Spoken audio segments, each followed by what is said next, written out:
Eutectic পয়েন্টটা অনেক সময় ওই চারটা ফেজকে কোএক্সিস্ট করে একসাথে, চারটা ফেজকে নিয়ে আসে। ওই আপনার কোশ্চেনটা ওইখানে সলভ হয়।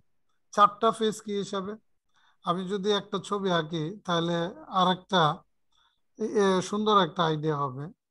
এই যে আমি ছবিটা আঁকতেছি, ছবিটা আঁকলে দেখবেন যে আর একটু ক্লিয়ার হবে। ধরেন যে এটা একটু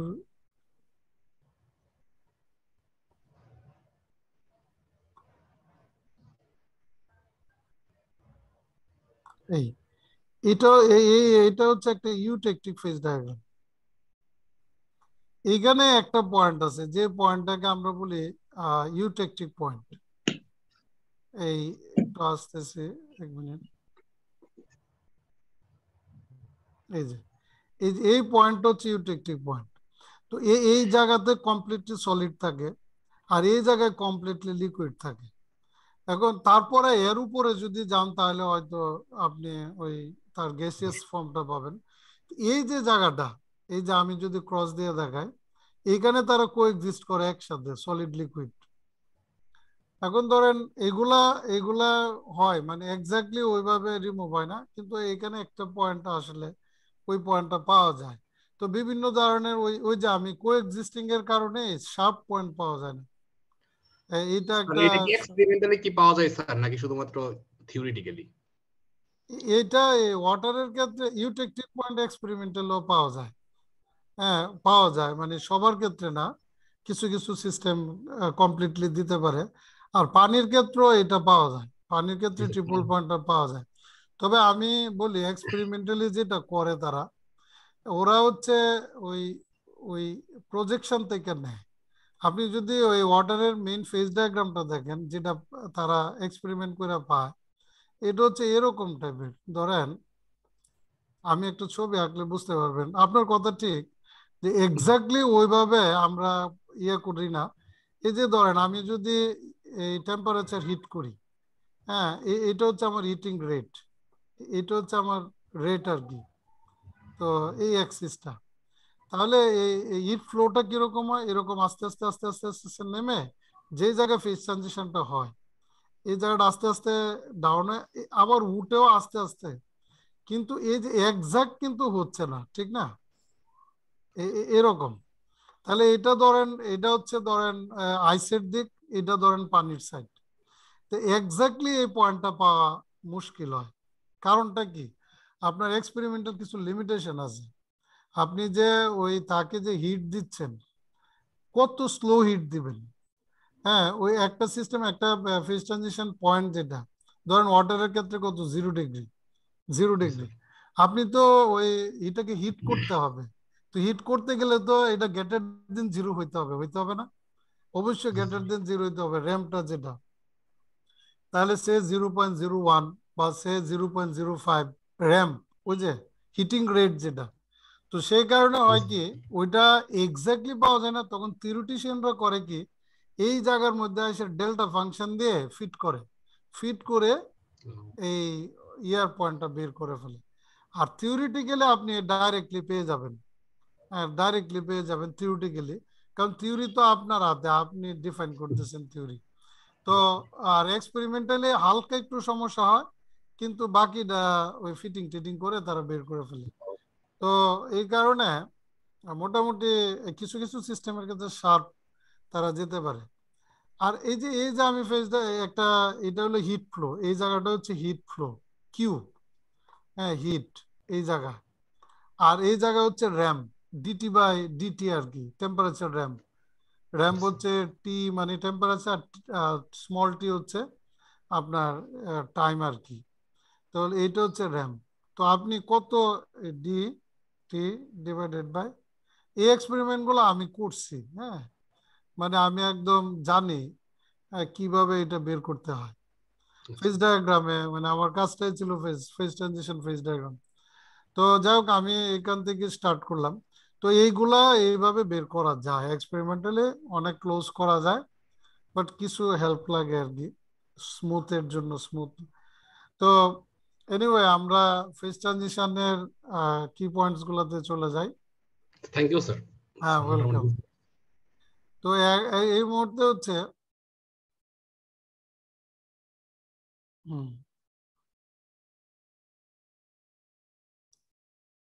আচ্ছা, তো আমরা এটা জানলাম ফেজ ট্রানজিশন। এখন তাহলে এই ফেজ ট্রানজিশন হচ্ছে মানে ফেজ ট্রানজিশনের অনেক এক্সাম্পল আছে, যেমন সলিড থেকে লিকুইড, এটাকে আমরা মেল্টিং বলি। লিকুইড থেকে সলিড হইলে ফ্রিজিং বলি। সলিড থেকে ডাইরেক্ট গ্যাসও হয়, কিন্তু সাবলিমেশন হয়। এটা গ্যাস থেকে সলিড ডিপোজিশন, ডাইরেক্ট গ্যাস থেকে সলিড হয়।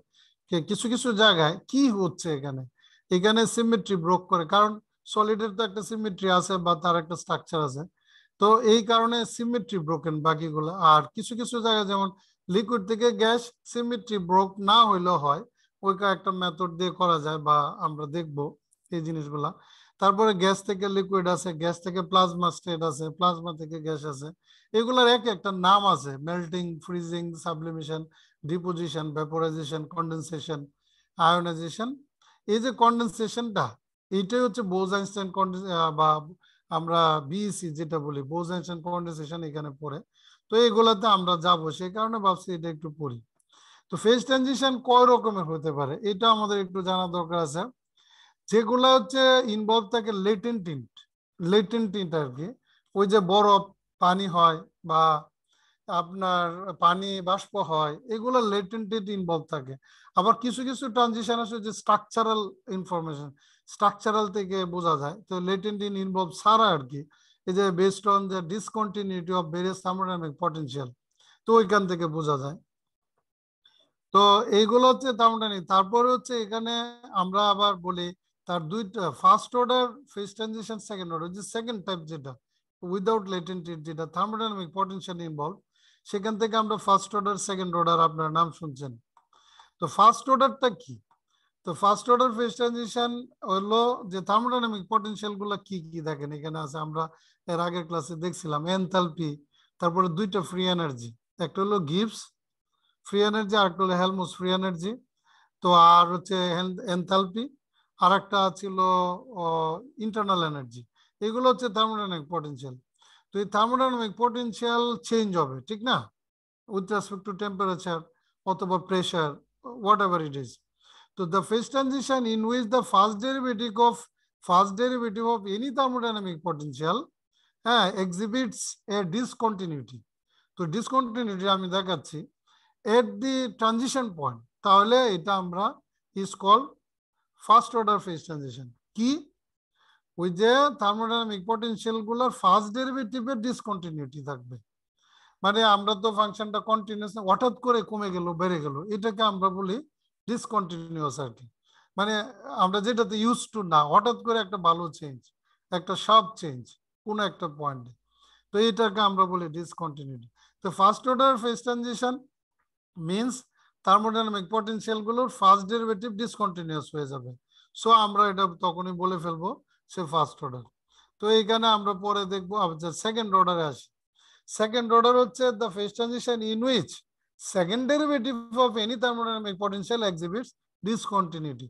তার মানে তাদের ফার্স্ট ডেরিভেটিভটা কন্টিনিউয়াসই ছিল, সেকেন্ড ডেরিভেটিভ যখন গেল ওইটাতে যদি ডিসকন্টিনিউটি দেখা দেয়, দেন আমরা বলবো এটা সেকেন্ড অর্ডার ফেজ ট্রানজিশন। তাহলে আপনার দেখেন এটা মানে মনে রাখা খুব সহজ।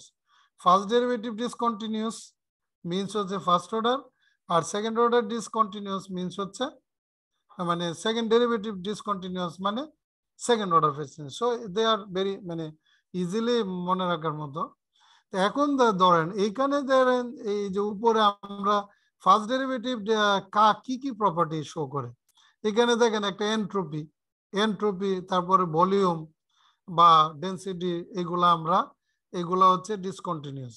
তো এই জায়গাতে আমরা দেখতে পাচ্ছি যে ফার্স্ট ডেরিভেটিভ যাদের পটেনশিয়ালের, এরা কি কি থার্মোডাইনামিক কি কি প্রপার্টি, একটা হচ্ছে এনট্রপি, একটা হচ্ছে ডেনসিটি, এগুলা আর কি। তারপরে আমরা সেকেন্ড অর্ডারে যদি দেখি থার্মোডাইনামিক প্রপার্টি গুলা কি কি, দেখেন একটা আছে সিপি। সিপি হচ্ছে হিট ক্যাপাসিটি এট কনস্ট্যান্ট প্রেসার। তারপরে সিবি হিট ক্যাপাসিটি এট কনস্ট্যান্ট ভলিউম। তারপরে এই আইসোথার্মাল সাসেপ্টিবিলিটি, ওই যে ম্যাগনেটিক ফেজ ট্রানজিশন যেগুলো, কাইটি। তারপরে কাইএস এডিয়াবেটিক সাসেপ্টিবিলিটি, মানে এভরিথিং ইজ রিটেন হেয়ার। তো আপনি এখানে দেখেন এই ডিজি বাই ডিটি স্কোয়ার, ঠিক না, জিটা হচ্ছে আমার ফ্রি এনার্জি, যেটার সেকেন্ড ডেরিভেটিভ আমরা চিন্তা করতেছি। ও আর একটা বিষয় এখানে মাথায় রাখতে হবে, যখনই আপনি টেম্পারেচার চেঞ্জ করছেন তখন প্রেশারটাকে অবশ্যই একটু কনস্ট্যান্ট রাখবেন, কারণ প্রেশার টেম্পারেচার দুইটা একসাথে পরিবর্তন করলে ফেজ ডায়াগ্রাম স্টাডি করা একটু কষ্টকর হয়ে যায়, কারণ আপনি একটাকে ফিক্স রেখে আরেকটা করেন, আর না হয় নতুবা এটাকে বেরি করেন ওটারে করেন, এইভাবে আগাইতে হয় আর কি জিনিসগুলো। তো আর ম্যাগনেটিক সাসেপ্টিবিলিটি যে ছোট্ট এম একটা দেখা যাচ্ছে, সেই এমটা আমরা বলি ম্যাগনেটাইজেশন, আপনারা তো জানেন, বা আমরা এইচ ফিল্ড বলি বা এম, ওইখানে সাসেপ্টিবিলিটির যে সংজ্ঞাটা আর কি, এইখান থেকে এই কাইটি, এইভাবে আমরা এখানেও দেখেন টেম্পারেচার কনস্ট্যান্ট আছে। তো এইভাবে সাধারণত এই স্টাডিগুলা করা হয়। এখানে হচ্ছে ফিল্ড চেঞ্জ করা হয়েছে।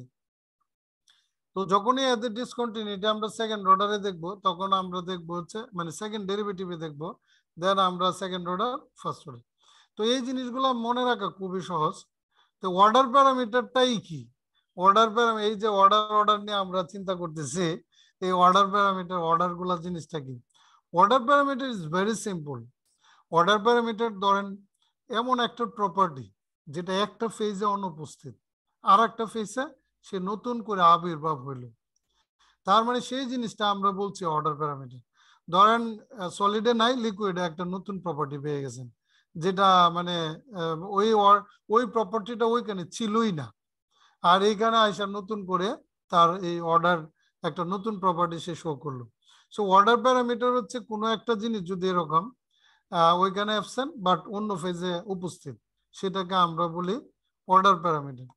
তো এটা সাধারণত আমরা দেখি যে লো টেম্পারেচার বা টেম্পারেচার কমাইলে তো কি হয়, সলিড তৈরি হওয়া শুরু করে, তার মানে অর্ডার তৈরি না, একটা ডেফিনিট অর্ডার, যেটা আগে ডিসঅর্ডার ছিল কমপ্লিটলি, এন্ট্রপি এখানে যেখানে ম্যাক্সিমাম ছিল, তারপর আস্তে আস্তে আস্তে আস্তে তারা একটা অর্ডার ফর্মে চলে আসা শুরু করলো, তখন তার অর্ডারটা কি হয়, মানে এন্ট্রপিটা কমা শুরু করে, লেস অর্ডার আর কি ওইখানে, মানে এন্ট্রপি কম বাট অর্ডার, এটা মোর অর্ডার দেন বিফোর, মানে এন্ট্রপি হচ্ছে ডিসঅর্ডারে বেশি আর অর্ডারে হচ্ছে তার এন্ট্রপি ভ্যালুটা কম থাকে।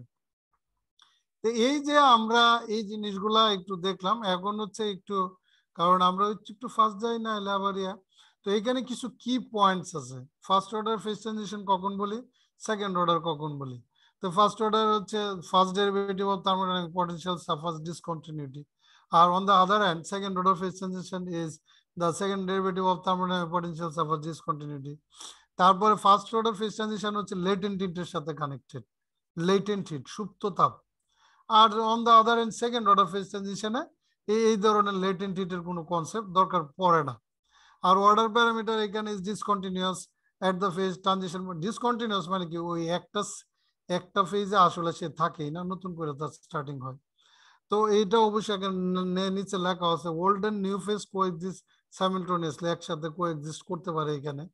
আবার এইখানে দেখেন সেকেন্ড অর্ডারে ওই যে আপনার কোশ্চেনটা, new phase cannot coexist with the old one, তার মানে ইন বিটুইন একটা গ্যাপ আছে, যে গ্যাপটা দুইজনে একসাথে শেয়ার করে।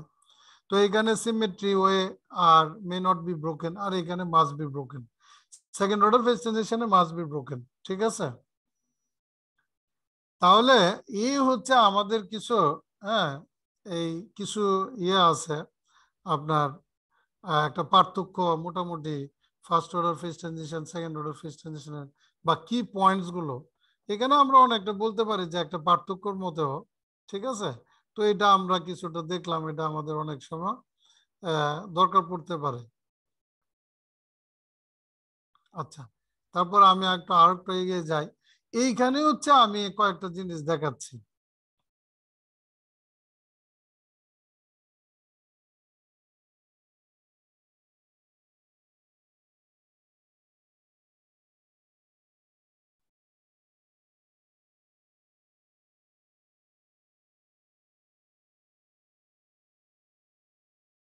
আচ্ছা, এইখানে যেটা, এই যদি আমরা খেয়াল করি, এই যে দেখেন, এই আমি একটু স্পটলাইট দিয়ে দেখাই, এই যে এইখানে সে একটা ভাবে নামতেছে, ফ্রি এনার্জিটা চেঞ্জ হচ্ছে, মানে ওইরকম কোনো ওইরকম ইয়া নাই। তারপরে তার যখন ফার্স্ট ডেরিভেটিভটা আমি নিচ্ছি, এই যে ফার্স্ট ডেরিভেটিভ নিলাম, তো ফার্স্ট ডেরিভেটিভ যখন নিচ্ছি এটা হচ্ছে এস আর এটা টি, আর এখানে ছিল জি আর টি।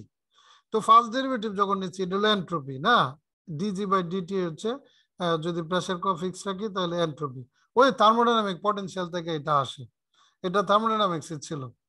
তো এইখানে আপনি দেখেন হঠাৎ করে আসার পর কি হলো, এই যে স্মুথলি চলছিল ঠিক এই জায়গাতে আইসা হঠাৎ করে তার একটা ডিসকন্টিনিউটি তৈরি হয়ে গেল। তার মানে হঠাৎ করে এন্ট্রপি একটা লাফ মারলো, এইখানে আবার চলে গেল। তার মানে এই লেভেলে তার কি ছিল, ভ্যালুটা কম ছিল, আর এই জায়গায় সে শার্পলি সে আর একটা ভ্যালু চলে গেল। তার মানে এই যে এই ধরনের ডিসকন্টিনিউটি আমরা যেটা আগে বলতেছিলাম আর কি, যে আগে নর্মালি ফ্রি এনার্জির কোনো সমস্যা ছিল না, যেই তার ফার্স্ট ডেরিভেটিভ বা এন্ট্রপি স্টাডি করতে গেলাম তখনই আমরা দেখলাম একটা ডিসকন্টিনিউটি। যদি হয় তাহলে কি বলবেন, তাহলে অবশ্যই এখানে বলতে হবে ফার্স্ট অর্ডার ফেজ ট্রানজিশন আছে, ঠিক না? কারণ এই জায়গাটার মধ্যে একটা গ্যাপ হয়ে গেছে। সিমিলারলি আমি আর একটা দেখি, সেটা হচ্ছে ধরেন আর একটা, আমরা তো একটু বেশি এগুলো সব ফার্স্ট অর্ডার গেল, উপরে সেকেন্ড অর্ডারটা আসতেছি। এই যে দেখেন এইখানে এখানে আইসোথার্মাল সাসেপ্টিবিলিটি, এই জায়গাটা আপনি একটু দেখেন, এই জায়গাটা একটু তাকালে বোঝা যাবে। Del M by del T, আমরা এখানে আমরা sorry del M by del H at constant temperature. তো এখানে হচ্ছে আমি টেম্পারেচার ফিক্স রাখছি আর ম্যাগনেটিক ফিল্ড এইচ যেটা, এইটা আমরা চেঞ্জ করতেছি। এই ফিগারটা দেখেন, এই ফিগারটা, তো এইখানে যদি আমরা একটু ভালো করে খেয়াল করি, তো এটা হচ্ছে আমার ম্যাগনেটাইজেশন। তো বা আমরা যেটা বলি পর ম্যাগনেটাইজেশন সংজ্ঞাটা আমি একটু দেখাবো না। তো এটা আমি কি করতেছি, এইচ ফিল্ড চেঞ্জ করতেছি, দেখেন এটা স্মুথলি চেঞ্জ হচ্ছে, ওইভাবে কোনো একটা সমস্যা হচ্ছিল না, ঠিক না? এটা কোনোভাবে মানে ওইখানে ঝামেলা হচ্ছে না। যে আমি কাইটি নিব, কাইটি, কাইটি যদি আমি নেই ওইখানে, আচ্ছা এই জায়গাটা আমি আরেকটু কথায় আসি। এটা এই আরেকটা বিষয় আছে, এটা হচ্ছে এখানে এই কন্ডিশনটা আমার বলা দরকার ছিল। এটা যখন টেম্পারেচার তো আমি কনস্ট্যান্ট, ঠিক আছে, সেই টেম্পারেচারটা কত, এটা হচ্ছে গ্রেটার দেন টিসি। যখন আমি ক্রিটিক্যাল ভ্যালুর মোর দেন ক্রিটিক্যাল ভ্যালুটা হচ্ছে আমার ট্রানজিশন টেম্পারেচার, এটার থেকে যখন আমি বড় নিচ্ছি তখন ফিল্ডের সাথে সে স্মুথলি বেরি করতেছে। দেখছেন বিষয়টা খুব সুন্দরভাবে যাচ্ছে। তো যেই যে যে দেন স্মুথলি সে চলে গেল, ঠিক না? স্মুথলি গেল মানে মাছ দিয়ে গেছে আর কি, একটু একটু ঝামেলা এই। আর যে আমি এইখানে দেখেন যখনই আমি একটা টেম্পারেচার চুজ করলাম, যে টেম্পারেচার হচ্ছে ট্রানজিশন পয়েন্টের বিলো দ্য ট্রানজিশন পয়েন্ট, ঠিক না? তখন দেখেন কি হলো, তখন দেখেন হঠাৎ করে আইসে কি একটা পয়েন্টে তার এই যে একটা ডিসকন্টিনিউটি তৈরি হলো, ঠিক না? তার মানে এখানে একটা ফেজ ট্রানজিশন, টিসি হলো তার সে transition point. Greater than TC হলে এখানে স্মুথনেস থাকতেছে, কোনো সমস্যা হচ্ছে না। যেই তার লেস দেনে আমি চলে যাচ্ছি, মানে টিসির নিচে চলে গেলে একটা ডিসকন্টিনিউটি তৈরি হচ্ছে। তার মানে এখানে টেম্পারেচার একটা ইম্পর্টেন্ট ফ্যাক্টর। আমার হায়ার টেম্পারেচার হলে ফেজ ট্রানজিশন হয় না, যেটা আমরা বোজ-আইনস্টাইন কন্ডেনসেশন স্টেটে দেখবো। একটা ক্রিটিক্যাল টেম্পারেচার আসলে ওইখানে আমরা একটা নতুন স্টেট পাই, তো বা নিউ স্টেট অফ ম্যাটার। তো এই ধরনের ফেজ ট্রানজিশন হ্যাঁ আছে, তাহলে এইগুলো আমাদের normally second order phase transition. তাহলে এখানে দেখানো আছে এই যে সেকেন্ড অর্ডার। তো আমরা আর একটু নিচে যাই।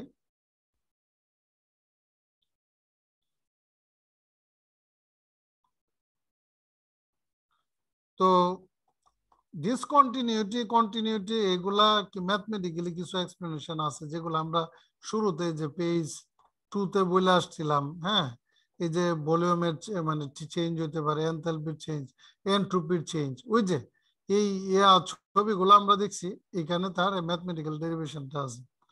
তারপরে গ্রাফিক্যাল কিছু রিপ্রেজেন্টেশন আছে ফেজ ট্রানজিশনের। এখানে দেখেন এখানে এগুলো আমরা আগেই দেখছি, জি টি এর সাথে চেঞ্জ, আবার এস কিভাবে চেঞ্জ হচ্ছে।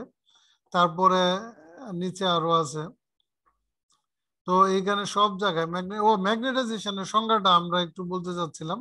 আর আমি তো ওই যে এর আগে তো ইয়াটা বলছি, এই জিনিসটা তো ওই কেউ পেজে ছিল। ম্যাগনেটাইজেশনটা খুব সহজ একটা বিষয়। তো আমরা সবসময় এই জায়গাটা একটু দেখি। ধরেন একটা সিস্টেম আছে, ধরেন স্পিন সিস্টেম বা ম্যাগনেটিক সিস্টেম আর কি, আমাদের ম্যাগনেটিক ম্যাটেরিয়ালস বলতে পারেন। তাহলে ওই যে স্পিন আপ দেখেন, এই যে এইগুলো হচ্ছে স্পিন আপ, এগুলো হচ্ছে স্পিন আপ, ঠিক না? স্পিন আপ কয়টা আছে দেখেন, 6টা। তো 6টা হলো স্পিন আপ। আর স্পিন ডাউন কয়টা আছে? স্পিন ডাউন আছে 1টা 2টা 3টা 4টা, 4টা।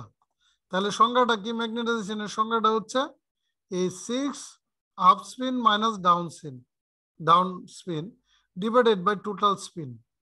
ধরেন তাহলে N N plus minus N minus divided by total N, N হচ্ছে N plus plus N minus. আমার কথাটা ক্লিয়ার সবার কাছে? তো এই হচ্ছে ম্যাগনেটাইজেশন। ম্যাগনেটাইজেশনটা হচ্ছে আপনার ওই কোনো একটা স্পিন, যেগুলা আপ স্পিন এবং ডাউন স্পিনের বিয়োগফল ডিভাইডেড বাই 10, অথবা আপনি বলতে পারেন down spin minus up spin divided by total. আমার 10টা আছে, বিভিন্ন স্পিনে আছে আর কি। এই তো আমরা এই জিনিসটা একটু হ্যাঁ দেখলাম। তারপরে চলে যাচ্ছি আমাদের ফেজ ট্রানজিশনকে এক্সপ্লেন করার জন্য। হ্যাঁ, ওই একটা মডেল আছে যেটা আপনাদের সিলেবাসে আছে, আইজিং মডেল। তো মডেলটা একটু সবার কাছে একটু কঠিন মনে হয়, ঠিক না? তো এই আইজিং মডেলের সাথে যেভাবে মানে এই যে পার্টিশন ফাংশন এবং ফেজ ট্রানজিশন আমরা যেটা এই মুহূর্তে স্টাডি করলাম, এদের বোধ একটা কানেকশন আছে, যে কারণে আমরা এটা নিয়ে আসলাম এখানে। আইজিং মডেলটা মূলত হচ্ছে প্যারাম্যাগনেটিক ফেরোম্যাগনেটিক যে ফেজ ট্রানজিশনটা হয়, ওই মডেলটা ওই ফেজ ট্রানজিশনকে এক্সপ্লেন করার জন্য একটা মডেল, মানে থিওরিটিক্যাল একটা মডেল, ঠিক আছে? তো আইজিং ওনার নাম অনুসারে এই মডেলটা। এখন এই মডেলটাকে আপনি কিভাবে এক্সপ্লেন করবেন? এখন হচ্ছে এই মডেলটাকে এক্সপ্লেন করার জন্য একটা লেটিস আমাদের চিন্তা করতে হয়, লেটিস। তো এখন লেটিস জিনিসটাকে আমি আপনারা একটু একটা ছবি আঁকলে এই জিনিসটা সবার কাছে একটু ক্লিয়ার হবে। ধরেন এরকম একটা আমার বক্স আছে, বা আমি কোনো একটা জিনিস এই এটাকে আমি ভাগ করি, সমান ভাগে ভাগ করি, এইভাবে করলাম।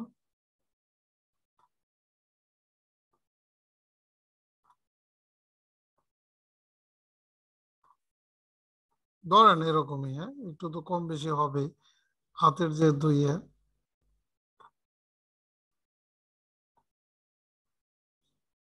আচ্ছা, এরকম হচ্ছে, এগুলার আমরা বলি মানে একটা লেটিস, ঠিক না?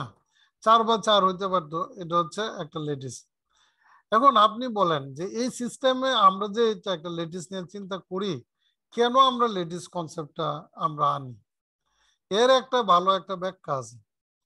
ভালো একটা ব্যাখ্যা কি? আপনি ধরেন একটা সিস্টেম চিন্তা করতেছেন, সলিড হোক, সেটা লিকুইড হোক, যাই হোক না কেন, তো সেখানে পার্টিকেল গুলো আছে, সব জায়গায় আছে, আছে তো। তো এটা থাকবে, ধরেন এটা লিকুইড হোক সলিড হোক, সব ওই পার্টিকেল গুলো আছে, কিন্তু তাদের স্ট্রাকচারাল হয়তো ওই রকমের, হ্যাঁ ওই রকম লিকুইড হইলে হয়তো স্ট্রাকচারাল ভিউটা নাই, কিন্তু সলিড হইলে একদম 100% স্ট্রাকচারাল ভিউটা আছে, ম্যাগনেটিক ম্যাটেরিয়াল যদি হয়। তো এখন এই যে একটা ম্যাটেরিয়াল, এই ম্যাটেরিয়াল কি অসংখ্য পার্টিকেল নিয়ে না? মানে অ্যাভোগাড্রো সংখ্যক পার্টিকেল তো 1 সেন্টিমিটার কিউবের মধ্যেই থাকে। তাহলে আপনি চিন্তা করেন একটা সিস্টেম চিন্তা করলেন যার মধ্যে অসংখ্য পার্টিকেল থাকতে পারে। তো ওই পার্টিকেল মানে ওই ওই সিস্টেমটাকে আপনি ছোট ছোট ছোট ছোট করে ভাগ ভাগ ভাগ ভাগ করে ফেলেন। ধরেন আপনি একটা হিউজ একটা সিস্টেম চিন্তা করলেন, এই সিস্টেমটাকে কুচি কুচি কুচি কুচি করে কেটে ফেলেন। জাস্ট ভিতর থেকে একটা স্লাইস, মানে আপনি যেভাবে বাসায় কেক কাটেন, তো একটা কেক হচ্ছে আমার সিস্টেম, তো একটা কেক গুলা কাটার পরে একটা কেকের পিস একটা স্লাইড বের করে নিয়ে আসেন, ছোট্ট একটা স্লাইড, খুবই চিকন মাইক্রো লেভেলের। এই এই স্লাইডটাই হচ্ছে এই। তো এখন পার্টিকেল গুলা তো ওই প্রত্যেকটা কূপে কূপে কূপে কূপে বসা আছে, আপনি জাস্ট ফ্রিজ করে ওটা কেটে নিয়ে বের করে চলে আসলেন। তো এটা হচ্ছে লেটিস। তাহলে লেটিসটা কেন? লেটিসটা তো একটা পার্টিকেল সিস্টেম কিভাবে থাকতে পারে তারই একটা অংশ। এটা তো ওইরকম না মানে আমরা মানে আলাদা করে বের করে নিয়েছি, জাস্ট পার্টিকেল গুলা একটা কোনো একটা মুহূর্তের একটা ছবি আমি কি করলাম, কেটে এটা বের করে ফেললাম। তাহলে এ লেটিসের এই যে প্রত্যেকটা পয়েন্ট গুলো, এই যে পয়েন্ট গুলো, এইটা এইটা এইটা, এগুলাকে আমরা বলি site. Site, SITE, lattice site. আর টোটাল নাম্বারটা হচ্ছে আমাদের কতগুলো সাইট আছে, এগুলো হচ্ছে আমার টোটাল নাম্বার অফ পার্টিকেলস। তো পার্টিকেল গুলো সাইট গুলোতে থাকবে। আমি একদম মাইক্রো লেভেলে চিপ আকারে ছোট্ট একটা কেটে নিয়ে আসছি। তো এখন ধরেন এই তাহলে প্রত্যেকটা লেভেলে আমরা প্রত্যেকটা সাইট আমরা বলি অকুপাইড বাই একটা ম্যাগনেটিক পার্টিকেল বা কোনো একটা পার্টিকেল দ্বারা অকুপাইড। তার মানে আপনি চিন্তা করেন এই সাইজে, এই সাইজটা অ্যাটমিক সাইজ, হ্যাঁ, লাইক অ্যাটম যেহেতু থাকবে আপনি তো বুঝতেই পারছেন প্রত্যেকটা অ্যাটমের একটা স্পিন আছে, তা আমরা বা তার ওই কারণে অ্যাটমিক মোমেন্ট আমরা পাই। তো এই স্পিনটা আমরা এই সিগমা আই দ্বারা বলতেছি, হ্যাঁ, এই যে সিগমা আই। তো প্রত্যেকটা অ্যাটমই ধরেন আপনি আপাতত ফর দ্য মোমেন্ট, যেহেতু আইজিং হচ্ছে স্পিন হিসাব করে ক্যালকুলেশন করছে, আপনি ধরতে পারেন অ্যাটম, আর প্রত্যেকটা অ্যাটমেরই তার ইন্ডিভিজুয়াল একটা মোমেন্ট বা স্পিন আছে, স্পিন ম্যাগনেটিক মোমেন্ট আমরা বলি। তো ওইটা আছে। তো ওইটা এখন কি, এই যে যে জিনিসটা হবে তারা নিজেরা নিজেরা একটা ইন্টারাকশন করবে, এই যে পাশাপাশি পাশাপাশি একটা, আপনি যখন এই লেটিস সাইডটাকে একটা নিয়ে ম্যাগনেটিক ফিল্ডের মধ্যে রেখে দিবেন, তো তাহলে স্পিন গুলাকে ফিল্ড নিবে না, এনার্জি নিবে না। আপনার ধরেন একটা ম্যাগনেটিক ম্যাটেরিয়াল আছে, নাও আপনি যখন পানির মধ্যে চুবাই রাখেন, তো ঠিক এইভাবে ম্যাগনেটিক ফিল্ডের মধ্যে ডুবাই রাখেন, তাহলে কি হইলো, এই একটা ম্যাগনেটিক ম্যাটেরিয়াল নাও মানে ইন এ ম্যাগনেটিক ফিল্ড, যখনই আপনি ফিল্ডে দিবেন তখন এই এই যে ইন্টারাকশনটা পাবেন, এই ইন্টারাকশনটা পাবেন, এখানে একটা আছে দেখেন, হ্যাঁ, এই যে এইটা পাবেন, হ্যাঁ, প্রত্যেকটা ইন্ডিভিজুয়াল স্পিন, হ্যাঁ, তার ম্যাগনেটিক ফিল্ডটা সে নিবে। মানে আপনার যদি এনার্জিতে রাখা হয় এনার্জি গেইন করবেন না। আর আর একটা পার্ট হইলো এই যে নিজেদের মধ্যে পাশাপাশি ইন্টারাকশন, এটা যদি 1 নাম্বার সাইট হয় তাহলে এটা নিশ্চিত 2 নাম্বার সাইট I+1, এটা নিয়ে তো কারো কোনো সন্দেহ নাই। মানে আমি যদি এটারে 1 দিই, ধরেন আমি যদি এখানে টিক মার্ক দিই, এটা এটা যদি আমার আই হয় তাহলে এটা I+1, এটা I+1, এটা I+1, এটা I+1, ঠিক না? মানে ওর আশেপাশে নেইবর আর কি, আপনার বাসার ফ্ল্যাটের আশেপাশের প্রতিবেশী, তারা হচ্ছে নেইবর। তাহলে এই নেইবরের সাথে অবশ্যই একটা ইন্টারাকশন থাকবে, ঠিক না? ইন্টারাকশন থাকবে, সেই পার্ট থেকে আসবে এই ইন্টারাকশন এনার্জিটা, মানে এই টোটালটা যে হচ্ছে এক্সচেঞ্জ এনার্জি আমরা বলি, ইন্টারাকশনটা কিভাবে এক্সচেঞ্জ হচ্ছে। আর যদি ফিল্ডের মধ্যে রাখা হয় তাহলে আপনি এই পার্টটা পাবেন, যদি ফিল্ডের মধ্যে না রাখেন তাহলে তো S0, তার মানে এর নিয়ে চিন্তা করারই দরকার নেই। যে আপনি এইচ এর মধ্যে রাখলেন তাহলে টোটাল ফিল্ডটা আইজিং হ্যামিল্টনিয়ান বলে এটা। তো টোটাল হ্যামিল্টনিয়ানটাকে আপনাকে এইভাবে লিখতে হবে, একটা হচ্ছে তাদের প্রতিবেশীর সাথে ইন্টারাকশন, আর একটা হলো তার ইন্ডিভিজুয়াল সে কি পরিমাণ এনার্জি ওইখান থেকে গেইন করলো। তার মানে আইজিং হ্যামিল্টনিয়ান ভেরি সিম্পল, তো কোনো একটা অত কঠিন কিচ্ছু না। এটা জাস্ট আইজিং হ্যামিল্টনিয়ানটা তারা লেটেস্ট মডেল দিয়ে, হ্যাঁ, এক্সপ্লেন করার চেষ্টা করছে। এখন ধরেন এই যদি সিগমা 1, মানে এই যে স্পিন, কিন্তু এটা হচ্ছে সিগমা 2, মানে সিগমা এর আগে ধরেন সিগমা 0, আর এটা কি এর এই সাইডেরটা, আর এটা আই, এইভাবে যাইতে যাইতে এটা একবার আই পাবেন, সিগমা I+1, আই এর ভ্যালু আপনি বসায় দেন যাও। তো এবার যেতে যেতে একবার সিগমা পাবেন। তো সিগমা N+1 যখন যাবেন তখন একটা বাউন্ডারি কন্ডিশন, এটারে আবার সিগমা 1ই বলা যায়, সিগমা তারপর থেকে আবার নতুন চেইন শুরু, এটাকে তারা সিগমা N+1 বলতেছে। সিগমা N+1 আর সিগমা 1 হচ্ছে সেম জিনিস, কারণ এটা তো নতুন করে আবার শুরু। তো আমি যদি এইভাবে ধরি বাউন্ডারি কন্ডিশন যে সিগমা 1 = সিগমা N+1, এটা করতেই পারি। তার মানে দেখেন আমরা একটা অনেকটা আগায় গেছি, ঠিক না? এখন ধরেন এই তাহলে আমি পার্টিশন ফাংশন লিখতে পারবো। আমি যদি হ্যামিল্টনিয়ান জানলে আমি পার্টিশন ফাংশন জানবো। এই পার্টিশন ফাংশনের সংজ্ঞা তো আপনারাই জানেন, e to the power minus beta EI. EI ছিল না, ইআই তো এনার্জি, আর এখানে এইচ তো এটা হ্যামিল্টনিয়ান, এইচ সাই ই সাই, এইচ থেকে আপনি পেয়ে যাবেন ই, ঠিক না? তাহলে জেড এন মানে ডাইরেক্টলি হ্যামিল্টনের সাথে কানেক্টেড। এ হচ্ছে পার্টিশন ফাংশন। এখন ধরেন খুব ইন্টারেস্টিং বিষয়, এই যে যখন আপনি পার্টিশন ফাংশন বের করবেন, ওয়ান্স আপনি যদি পার্টিশন ফাংশন বের করতে পারেন, তখন আপনি প্রত্যেকটা থার্মোডাইনামিক প্রপার্টি ক্যালকুলেশন করতে পারবেন। Entropy, free energy, internal energy, everything is available. So আমাদের টার্গেট হচ্ছে পার্টিশন ফাংশন ডেভেলপ করা, and then energy, and then other things সবকিছু বের করবো, এন্ট্রপি, থার্মোডাইনামিক পটেনশিয়াল গুলো বের করে ফেলবো। আর যখনই আমি থার্মোডাইনামিক পটেনশিয়াল, ফ্রি এনার্জি গুলা বের করে ফেলবো, আর তখন আর আমাকে কে পায়, ফেজ ট্রানজিশন আমি স্টাডি করতে পারবো, ঠিক না? একটু আগে যে সংজ্ঞা দেখে আসলাম থার্মোডাইনামিক পটেনশিয়ালের সাথে, সেটা বেরি করে। সো নাও আইজিং মডেল খুব একটা easy example for to explain phase transition. তো এই যে দেখেন এখন কি দাঁড়াইলো, এই যে আপনি নিলেন, এই যে সাম দিলেন, sigma 1, sigma 2, sigma 3, sigma up to sigma N, সবারটাই তো আপনার নিতে হবে। এবং দেখেন ই টু দি পাওয়ারের মধ্যে আমি কি লিখলাম, ই টু দি পাওয়ারের মধ্যে লিখলাম এই যে আই থেকে 1 থেকে N E to sigma I plus 1। তার মানে যতগুলা আছে এটা 1 2, যখন আয়ের ভ্যালু যদি 2টা হইতো, এন যদি শুধু আমার 2টা অ্যাটম থাকতো, অন্যগুলা যদি না থাকতো, তাহলে সিগমা 1 সিগমা 2, আর এখানে হয়তো সিগমা 1 প্লাস সিগমা 2, হ্যাঁ, divided H into H by 2। এই যে 2 আছে, 2 দিয়ে ভাগ করে দিলে আমরা ওই আগের এইচটা পেয়ে যেতাম। এখানে জাস্ট কি হলো, সিগমা আই প্লাস 1, এই দুইটা যোগ করে 2 দিয়ে ভাগ করে দিছে, এই কারণে এইচ বাই 2 লিখছে। আর বাকিটা তো আগের মতোই আছে, লাইক দিস। তাহলে আপনি এই জিনিসটাকে এন সংখ্যক সিস্টেমের জন্য you can easily write partition function something like this. আর পার্টিশন ফাংশন সাম এইভাবে আমরা লিখতে পারি। এখন ধরেন এই যে প্রত্যেকটা লেটিস সাইড তারা +1 হবে না -1 হবে, স্পিন কোনটা আপনার হবে এটা তো আপনি জানেন না। তাহলে প্রত্যেকটা জায়গার জন্য আপনার দুইটা স্টেপ চিন্তা করতে হবে, একটা +1 হইতে পারে, একটা -1 হইতে পারে। তো সেই হিসেবে সিগমা 1 +- 1, সিগমা 2 +- 1, সিগমা এন +- 1। তো এই জিনিসটা আর আমরা লিখলাম না, প্রথমটা লিখলাম। তো যখনই আপনি সিগমা 1 সাম করলেন +- 1, তাহলে একবার প্লাস আর একবার 1 এভাবে দিলেন, এটা প্রথম টার্ম। তারপরে যখন 2 এর ক্ষেত্রে যাবেন সেকেন্ডটা, যখন এন এর সাথে গেলেন সিগমা এন, এখানে ছিল সিগমা এন +1, বাট কি হইলো, সিগমা এন +1 হইলো। ওই যে আমরা we have applied boundary condition, sigma n +1 equals to sigma 1. Similarly we can write for মানে ওই বাকিটার জন্য, ফিল্ডের জন্য। তাহলে দেখেন এই জিনিসটা খুব ইজি হয়ে গেল। আলটিমেটলি কি দাঁড়াইলো, এই যে আমার সিগমা 1 এর জন্য আমি কি পাইলাম, e to the power beta sigma 1 sigma 2 plus H by 2 sigma 1 plus sigma 2। এই জিনিসটা তো আমি একটার জন্য পাই না।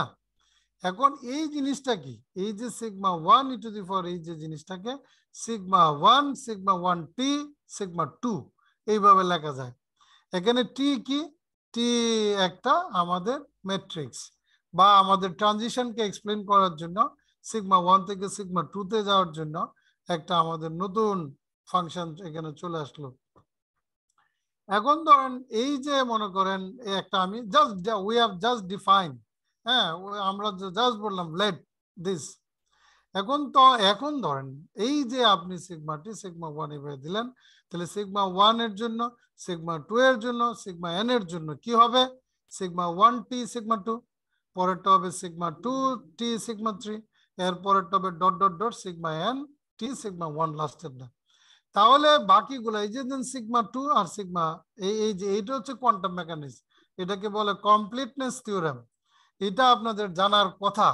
এই যে আপনারা যে করেন ওই যে সিগমা মানে সাই স্টার প্রবাবিলিটি এর ইন্টিগ্রেশন করলে, মানে সাম তো ইন্টিগ্রেশনে কি হবে, 1 হবে।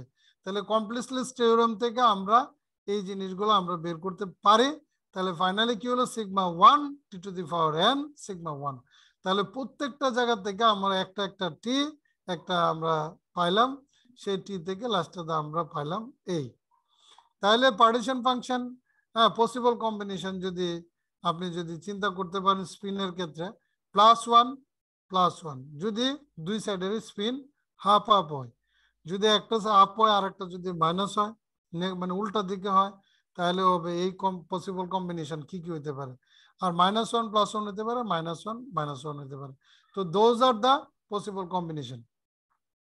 এনিওয়ে, তো we know that we have, আমরা সামথিং লাইক এই জিনিসটা পাইছিলাম। তো এখন ধরেন এই যে এই জায়গা থেকে আমাদের কি ছিল, এই জায়গা থেকে আমরা এই কমপ্লেক্সলেস থিওরেম বসালে, এই কমপ্লেক্সলেস থিওরেম অনুযায়ী আমরা এইরকম একটা জিনিস পাই। হ্যালো, হচ্ছে আমরা এইভাবে প্রত্যেকটা, এই যে এখানে একটা দেখানো আছে এই +1 t +1 +1 - t, এগুলা কি? এইখানে দেখেন আমি জেড বিটা সিগমা 1 সিগমা 2 এইটা ছিল, এটা ছিল না, আমরা যদি সিগমা 1 সিগমা 2 আকারে বসাই, এখন যদি সেই জায়গাটার মধ্যে যদি আমরা ভ্যালু বসাই, সিগমা 1 প্রথমটার ক্ষেত্রে দেখেন +1 +1, তাহলে সিগমা 1 ও 1 সিগমা 2 ও 1, এটা যদি আমরা বসাই তাহলে প্রথমটার combination, first combination something like this পাবো, e⁻β j+1 j+this। আপনি এখানে বসান না, এই যে সিগমা 1 1 বসান, সিগমা 2 1 বসান, তাহলে 2 না, এই 2 আর এই 2 কাটা যাবে না, তাহলে বিটা এইচ। আর এখানে সিগমা 1 ও 1 সিগমা 2 ও 1, তাহলে জে বিটা, তাহলে জে বিটা আর কি বিটা এইচ, তাহলে বিটা কমন নিলে j+h না, ঠিক আছে না? তাহলে এইভাবে এটা আমরা পেয়ে যাই। ঠিক সিমিলারলি আপনি যদি -1 আর +1 বসান তাহলে এটা পাবেন। তাহলে এইভাবে আমরা যদি বসায় ফেলি তাহলে এটা বের করা কোনো বিষয়ই না। তাহলে আলটিমেটলি কি দাঁড়াইবো? আলটিমেটলি আমরা এই ভ্যালুগুলো যদি বসাই, we have the transfer matrix something like this. আমরা বলছিলাম না T is nothing, T is just transfer matrix. কি? টি হচ্ছে এই ফেজ থেকে আর এক ফেজতে কনভার্ট করে দেয়, এটাকে বলা হয় ট্রান্সফার ম্যাট্রিক্স। তাহলে আমরা যদি প্লাস মাইনাস বা প্লাস মাইনাস বা মাইনাস প্লাস বা প্লাস প্লাস বা মাইনাস মাইনাস যদি ইউজ করি, then so we have the matrix something like this, তাহলে তো পেয়ে গেলাম। তারপরে কিছু কোয়ান্টাম মেকানিক্স আছে, you know better than me, যেহেতু আপনারা এর আগে করছেন, তো আমি এখানে যেতে চাই না এত।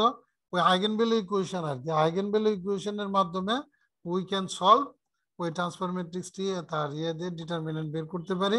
এই যে ট্রান্সফার ম্যাট্রিক্সটা ইউজ করে কিভাবে আইগেনভ্যালু ইকুয়েশন সলভ করতে হয় এখান থেকে করে আমরা ল্যামডাটা পেয়ে গেছি। তো আর যদি ল্যামডা পেয়ে যায় তো zn হচ্ছে ল্যামডা ল্যামডা সিগমা পাওয়ার n। তো আমরা ল্যামডা প্লাস মাইন যদি পাই, প্লাসের সিগমা +1 এর জন্য এখানে একটা পাবো, -1 এর জন্য একটা পাবো, and then will get partition function. তো পার্টিশন ফাংশন ধরেন প্লাসের জন্য একটা পাচ্ছি, সেকেন্ড মাইনাসের জন্য একটা পাচ্ছি, দুইটার সাম। তো এই দুইটা ভ্যালু যদি আমরা যোগ করি like something like this, then zn আমরা এটা পাইলাম, আর ফাইনালি ফ্রি এনার্জি পাইলাম। দেখেন কি হইলো। তাহলে আলটিমেটলি আমি কি করলাম, আমরা কি করলাম, আমি করলাম হচ্ছে এগুলাকে ফেজ ট্রানজিশন, সরি, ওই আমরা ওইখান থেকে ওই বিভিন্ন পসিবল কম্বিনেশন গুলো দেখায়া আমরা zn মানে পার্টিশন ফাংশন বের করলাম। আর পার্টিশন ফাংশন বের করতে পারলে আমরা কি বের করতে পারি, এই যে ফ্রি এনার্জি বের করতে পারি। তো ফ্রি এনার্জি বের করলাম, ফাইন। তারপরে আমরা ফ্রি এনার্জি বের করলে লন zn পাই, হ্যাঁ এটাও ফাইন। লন zn পাইলে আমরা এই যে free energy gives free energy পাইলাম। তারপরে এই যে ম্যাগনেটাইজেশনের সংজ্ঞা আছে, হ্যাঁ কিভাবে ফ্রি এনার্জির সাথে connected, you can just derivative, হ্যাঁ take first derivative and then you will get this value magnetization, and then now equation 8 আপনি দেখতে পাচ্ছেন কিভাবে magnetization, how magnetization is connected with H magnetic field for a particular temperature। বলেন তো temperature কোথায় আছে, দিকে একজন একটু যদি বলতে পারেন, আমি তো বলে দিবই। এই ইকুয়েশনটাতে টেম্পারেচার কোথায় আছে? সম্ভবত বিটার মধ্যে আছে। হ্যাঁ বিটার মধ্যে আছে, বিটা হচ্ছে 1/k আমরা জানি, বা -1/, যে যেভাবে ডিফাইন করে, তো ওই বিটার মধ্যে ঢুকে আছে। তো আমরা এখানে যদি টেম্পারেচার কনস্ট্যান্ট রাখি দেন বিটা উইল বি কনস্ট্যান্ট। আর কি বেরি করব আমরা, ফিল্ড এইচ, তাহলে ওই যে ম্যাগনেটিক ফিল্ড যদি এইচ বেরি করি, এটা একটা ওয়ে।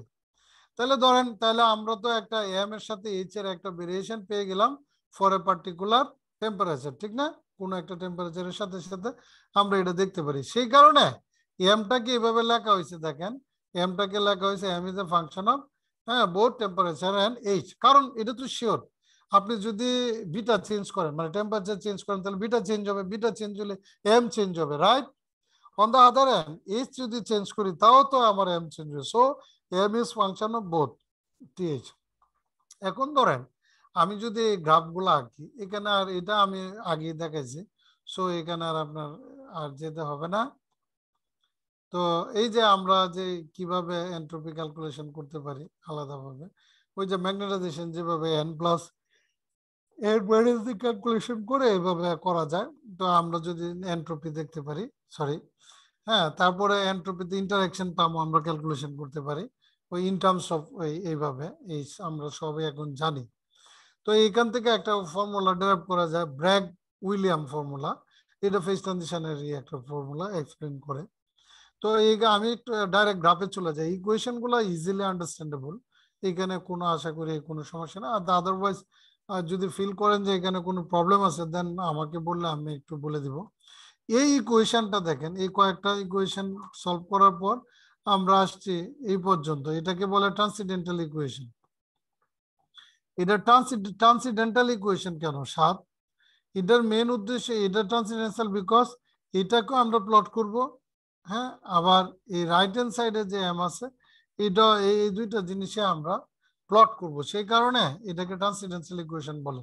ট্রান্সিডেন্টাল ইকুয়েশন মানে যার বোথ সাইডে বোথ সাইডে হচ্ছে ওই যে ভেরিয়েবলটা দুইটাই থাকে, দেখেন এইখানেও আছে, এইখানেও এম আছে, এইখানেও এম আছে, এই কারণে এটা বোথ সাইডে মানে ইন্টিগ্রেশন করা সম্ভব এবং এটা প্লট করা সম্ভব। আমরা যদি এখন যদি একটু নিচে নামি, এই ট্রান্সিডেন্টাল ইকুয়েশনটা যদি করি, তাহলে ট্রান্সিডেন্টাল ইকুয়েশনটা এটা তো স্ট্রেট লাইন, এই এমটা তো স্ট্রেট লাইন, কারণ শুধু এমই আছে, কিন্তু এখানে দেখেন এটা 10h এর ফাংশন, তো এই এমটা হচ্ছে 10h এর ফাংশন। তো এখন ধরেন টিএইচ মানে যদি আমি পার্টিকুলার ফিল্ড বা একটা কিছু বলি আর কি, তো এইভাবে তো ইকুয়েশন এটা গেল। এখন ধরেন এই যে এখানে আরো কিছু ফাংশন আছে, বিজে কিউ, দেখেন এখানে বিজে কিউ আছে, তারপরে বিটা আছে, বা এই এই যে ধরনের জিনিসগুলো আমরা যদি নেই, তাহলে ধরেন বিটা যে কিউ যদি 0.8 দেই তাহলে ওই আগের মতো স্মুথলি বিহেভ করে।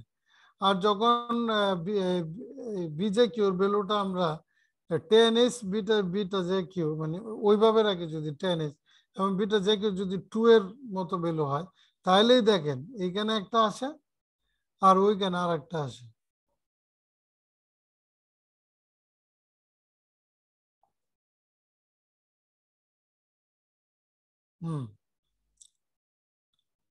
তাহলে আমরা মোটামুটি একটা জিনিসে পৌঁছাইলাম যে বিজে কিউ 2 হইলে, বিজে কিউ 2 মানে হচ্ছে আপনার বিটা তো কি 1/kT, তার মানে জে কিউ এনার্জি, তাহলে জে কিউ বাই জে তো একটা ভ্যালু নাম্বার, সে 1 হইতে পারে, তো 2 হইতে পারে, সো কিউ বাই যেটা, তাহলে এই ভ্যালুগুলো হচ্ছে ডিপেন্ড করে ফেজ ট্রানজিশনের ক্ষেত্রে, মানে কিভাবে আপনি চুজ করতেছেন। দেখেন প্রথম ফিগারে কোনো ইন্টারসেক্টিং পয়েন্ট নেই, এটা হচ্ছে আমার বিটা ইকুয়ালস টু, আচ্ছা এই এই যে গ্রাফটা, এই গ্রাফটা কি সবাই বুঝছেন এটা কি?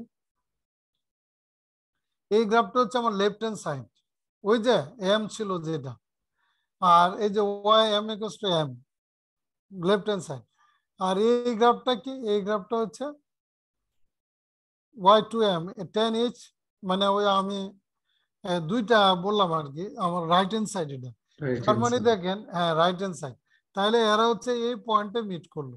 কিন্তু এইখানে দেখেন না, এখানে এই পয়েন্টও একটা মিট করে, এই পয়েন্টও মিট করে, এই পয়েন্টও মিট করে, তো এই পয়েন্টটা হচ্ছে আনস্টেবল বলা আছে, যেহেতু চেঞ্জ হয়ে যাচ্ছে, ঠিক না, একটু আগে গেলে ভ্যালুটা চেঞ্জ হয়ে যাচ্ছে, তাহলে বাকিগুলা দেন স্টেবল ফেজ, তাহলে এইগুলা হচ্ছে আমার এই নতুন ফেজ আর কি, এখানে একটা নতুন ফেজ পাবেন স্টেবল, যেহেতু এখানে একটা নতুন ফেজ পাবেন।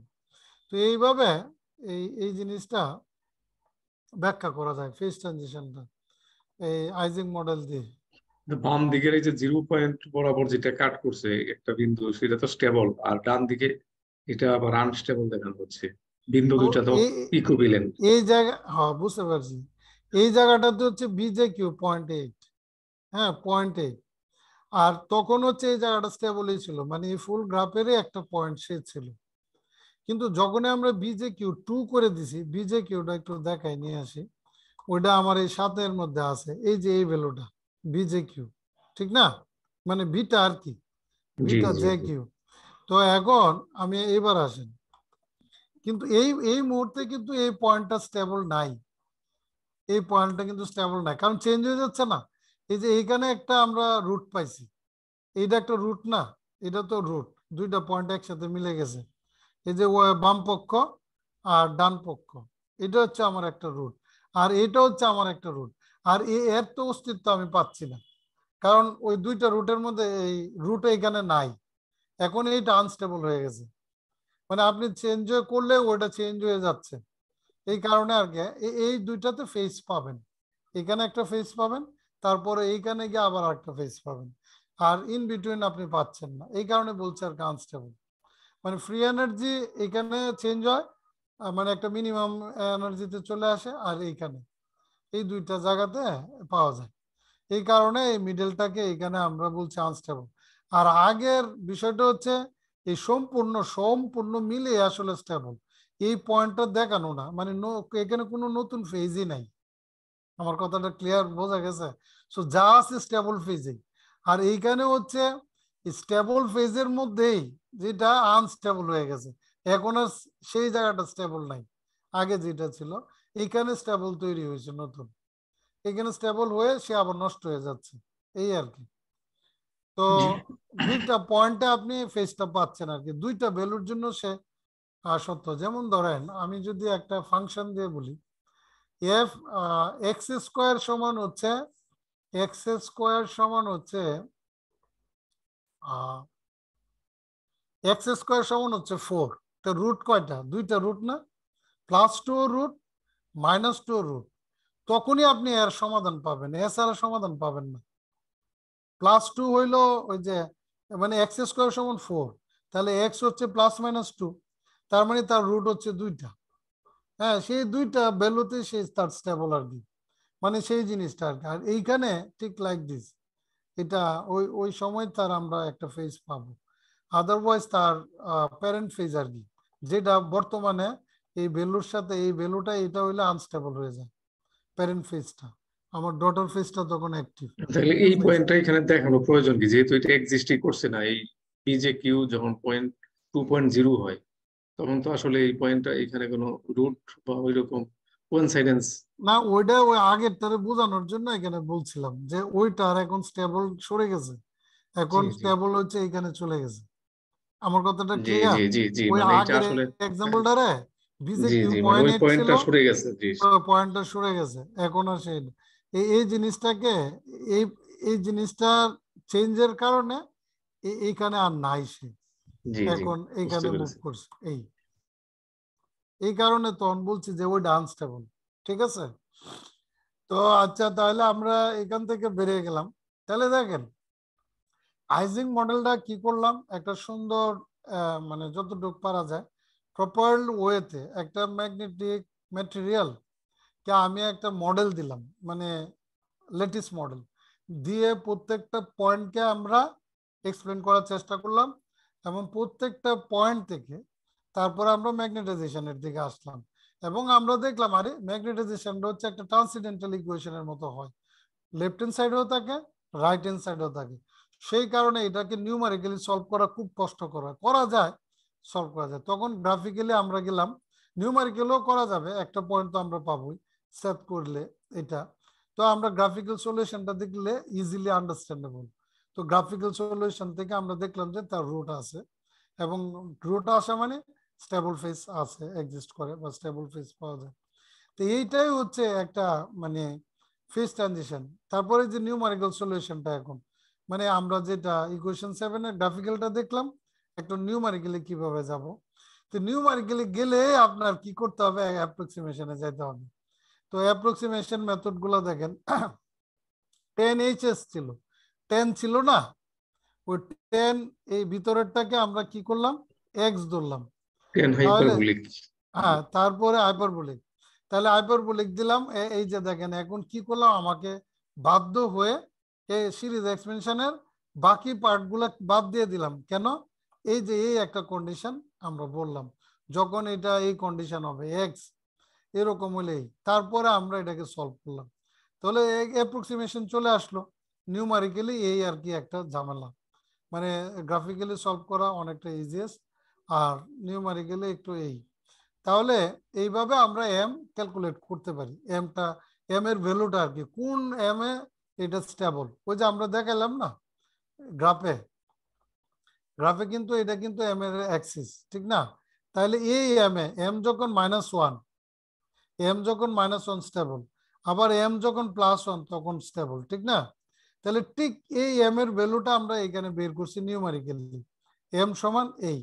যখন লেস দেন তো এটা আমার দরকারই নাই, যখন টি গ্রেটার লেস দেন টিসি হয় তখন এম এর ভ্যালুটা হচ্ছে এরকম, মানে এম এর এই প্লাস মাইনাস।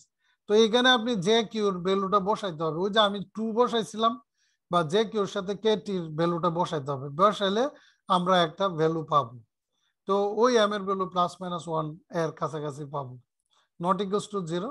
তো এইখানে আমরা এটা একটু বলছি লাস্ট মুহূর্তে গিয়ে কিভাবে আসে। তো ফেজ ট্রানজিশনের ক্ষেত্রে এম এর ভ্যালু এই যে এখানে আছে, এই যে m = 1, m = 0 হইলে কি হয়, m এর ভ্যালু +-1 হইলে কি হয়, এখান থেকে আমরা একটা প্রপার এক্সপ্লেনেশন দিছি।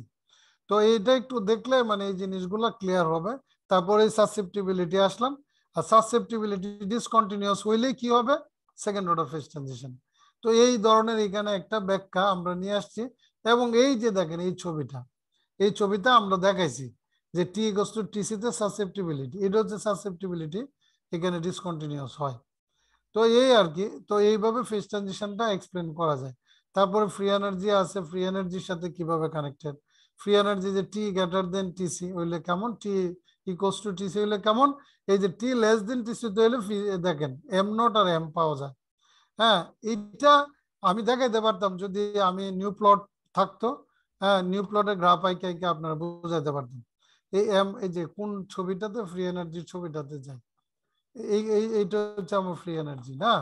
এই যে দেখেন ফ্রি এনার্জি F=F0 মানে এফ হচ্ছে এম এর ফাংশন। জাস্ট এই গ্রাফটা, এটা নিউ প্লট দিয়ে আঁকা যায় ফাংশনের গ্রাফটা, এই গ্রাফটা প্লট করলে এরকম গ্রাফ আসবে, ওই যে নিচে যেগুলো আছে। তো এটা আসলে ওই আমি তো এখন উইন্ডোজে কাজ করতেছি, না হলে আমি এই গ্রাফটা আইকে দেখাইতে পারতাম। এটা কিচ্ছুই না, এই যে f(x), এম হচ্ছে x, f(x) c -hx plus b x² plus c x4, এরকম একটা প্যারাবোলিক গ্রাফ আর কি, একটা প্যারাবোলিক নেচার না। তো এইটা তো দেখেন আপনি যদি একটু নিচে যান, এই আর একটু নিচে যান, আমরা কিন্তু প্যারাবোলিকই পাচ্ছি। আপনি একটু কাইন্ডলি একটু যদি কেয়ারফুলি দেখেন, এটা একটা তো প্যারাবোলিক বিহেভিয়ার, প্যারাবোলিক, বা আপনি এটা বলতে পারেন পলিনোমিয়াল বিহেভিয়ার। পলিনোমিয়াল বললে সবচেয়ে ভালো হয়, প্যারাবোলিক তো স্কোয়ার পর্যন্ত আমরা নেই, এটা লাইক পলিনোমিয়াল না। তো পলিনোমিয়াল না, এই গ্রাফগুলা লাইক এরকমই, এই গ্রাফগুলো আপনি যদি প্লট করেন এরকম, যখনই আপনি টি এর ভ্যালু, এই যে এখানে কোফিশিয়েন্ট গুলো যখন চেঞ্জ হইতে থাকবে, টি টি মাইনাস টিসি বা লেস দেন টিসি হয়, তাহলে এই ভ্যালুগুলো চেঞ্জ হইতে থাকে। যখনই এই ভ্যালুগুলো চেঞ্জ হয় তখনই আমরা দেখি যে এরকম মানে এরকম ফ্রি আর হয় না, এরকম আয়সা হঠাৎ করে এখানে একটা স্টেবল ফেজ হয়। এই যে এই জায়গাটা আমি স্ট্যাম্প মেরে দিই, এটা জাস্ট ম্যাথমেটিক্স, এখানে ফিজিক্স কিছু নাই এই গ্রাফগুলোতে। এই তো এই পয়েন্টগুলো এরকম একটা গ্রাফটা এরকম হয়। আবার যখন ধরেন, আবার যখন আমি ফিল বাড়াই, মানে এখন কিন্তু H0 আছে, মানে উইদাউট ফিল, যখন আমি ফিল বাড়াইতে থাকি, ফিল বাড়াইলে দেখেন এটা শিফটেড হয়, এটা ফিল গ্রেটার দেন 0, টি গ্রেটার দেন টিসি, তখন এরকম এটা কিন্তু শিফটিং এখান থেকে শিফট করে এখানে চলে যাচ্ছে। আর এটাও দেখেন, এটা ছোট হয়ে যায়, তখন এই জায়গায় এটা মোর স্টেবল হয়ে যায়, তখন এটা লেস স্টেবল থাকে। তার মানে rules down into state with positive magnetisation. তার মানে এই প্রত্যেকটা দেখেন ফিল্ড, এবং এবার আরো যদি বাড়াইতে থাকেন তো একটা সময় সেখানে পাবেনই না, কিছু স্টেবল ফেজ পাবেন না, ফ্রি এনার্জি পজিটিভ এখানে। হ্যাঁ, আপনি যদি এটা দেখেন ফ্রি এনার্জি আর পাবেন না, মানে ওই স্টেপ মানে ফ্রি এনার্জি পজিটিভ, মানে এখানে কোনো স্টেবল ফেজ নাই, এখানে কোনো আপনি আর পাচ্ছেন না, এখানে আসে অনলি একটা সলিউশন, অনলি ফেজ পাবেন। তাহলে এটা হচ্ছে মানে এই জায়গাটা দেখেন, এই যখন আপনি ফিল্ড আরো বাড়াবেন আর এই ফিল্ড হচ্ছে এখানে স্মল, তার মানে ফেজ ট্রানজিশন এক্সপ্লেনেশনের সাথে ফিল্ড এবং টেম্পারেচার বোথ আর কানেক্টেড মারাত্মকভাবে। একটা পার্টিকুলার টেম্পারেচারের নিচে গেলে আপনি যেমন সুপার কন্ডাক্টিভিটি দেখেন, এটা সেকেন্ড অর্ডার ফেজ ট্রানজিশন, আর বোলস-আইনস্টাইন কন্ডেনসেশনে যাব, সব জায়গায় আপনি দেখেন টেম্পারেচার আফটার পার্টিকুলার টেম্পারেচার পরে একটা নতুন ফেজ পাচ্ছেন। কিন্তু আবার সুপার কন্ডাক্টিং যে স্টেট গুলা, সুপার কন্ডাক্টিং স্টেটের মধ্যে গিয়ে দেখবেন এই ক্রিটিক্যাল ফিল্ডের একটা বিষয় আছে, হ্যাঁ, যে দুই ধরনের ফিল্ড, মানে এই ধরনের ফেজ ট্রানজিশন হয়, ওই ধরনের হয়।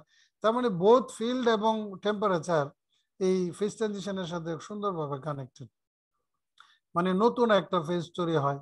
তো যখনই আপনি ধরলেন যে এই জিনিসটা পেয়ে গেলাম আমরা, তখনই আপনি দেখবেন যে তার ম্যাগনেটাইজেশন, হ্যাঁ, এম এর একটা নতুন একটা ভ্যালু, যেটা আগের ফেজে ছিল না। ম্যাগনেটের অর্ডার প্যারামিটার আগে 0 ছিল, এখানে এসে একটা অর্ডার প্যারামিটার পাইলেন। তো ম্যাগনেটাইজেশন ফেরোম্যাগনেটিক আর প্যারাম্যাগনেটিক ফেজ ট্রানজিশনে কখন আপনি পান ম্যাগনেটাইজেশন এম, যখন ফেরোম্যাগনেটিক, এটা কি ওইখানে কি ম্যাগনেটাইজেশন থাকে, প্যারাম্যাগনেটিকে আইসা এটা 0 হয়ে যায় নাকি? তো এই ধরনের অর্ডার ডিসঅর্ডারনেস আমরা একটু দেখতে পাই। তার মানে একটা ফেজ ট্রানজিশন এখানে হয়েছে, একটা কিছু হয়েছে। তো এই হচ্ছে আমাদের ফেজ ট্রানজিশন নিয়ে যত কথাবার্তা ছিল। এখন এর সাথে আমি একটু বোলস-আইনস্টাইন কন্ডেনসেশনটা বুঝিয়ে তারপরে আমার যে এর আগের দিনের যে পার্টিশন ফাংশন ছিল ওইখানে একটু ব্যাক করতে চাই। তো বোলস-আইনস্টাইন কন্ডেনসেশন স্টেটে আমরা এখন ব্যাক করব, তাহলে আমার এই জায়গাটা শেষ। তো আমরা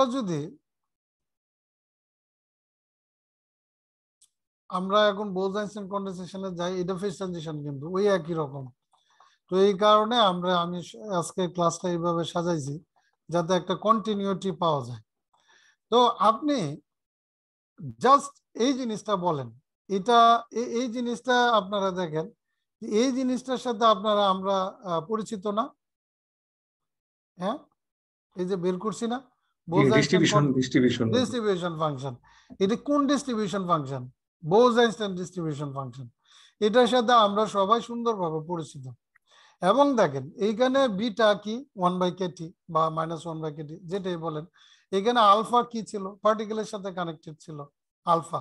আলফাটা আসছিল আমরা ওই e⁻μ/kT বা সামথিং লাইক দিস, ওইখান থেকে এসেছিল।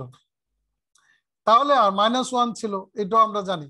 তো এটারও একটা বোলস-আইনস্টাইন ডিস্ট্রিবিউশন ফাংশন। এখানে আমরা বোলস-আইনস্টাইন কন্ডেনসেশন মানে ফেজ ট্রানজিশনটা আমরা শুধু আলোচনার জন্য আসছি, আর কিছু না, কন্ডেনসেশন স্টেট। তো এটা খুব ইন্টারেস্টিং। তো এইখানে আপনি যদি এই কোয়েশনটাতে চলে আসেন, আর একটা বিষয়, এই কোয়েশনটাতে আসার আগে দেখেন এখানে একটা আলফা ছিল, এই যে আলফা, এই আলফাটা আমি দেখি আর একটু বড় করি, আর একটা সাইড বড় করি।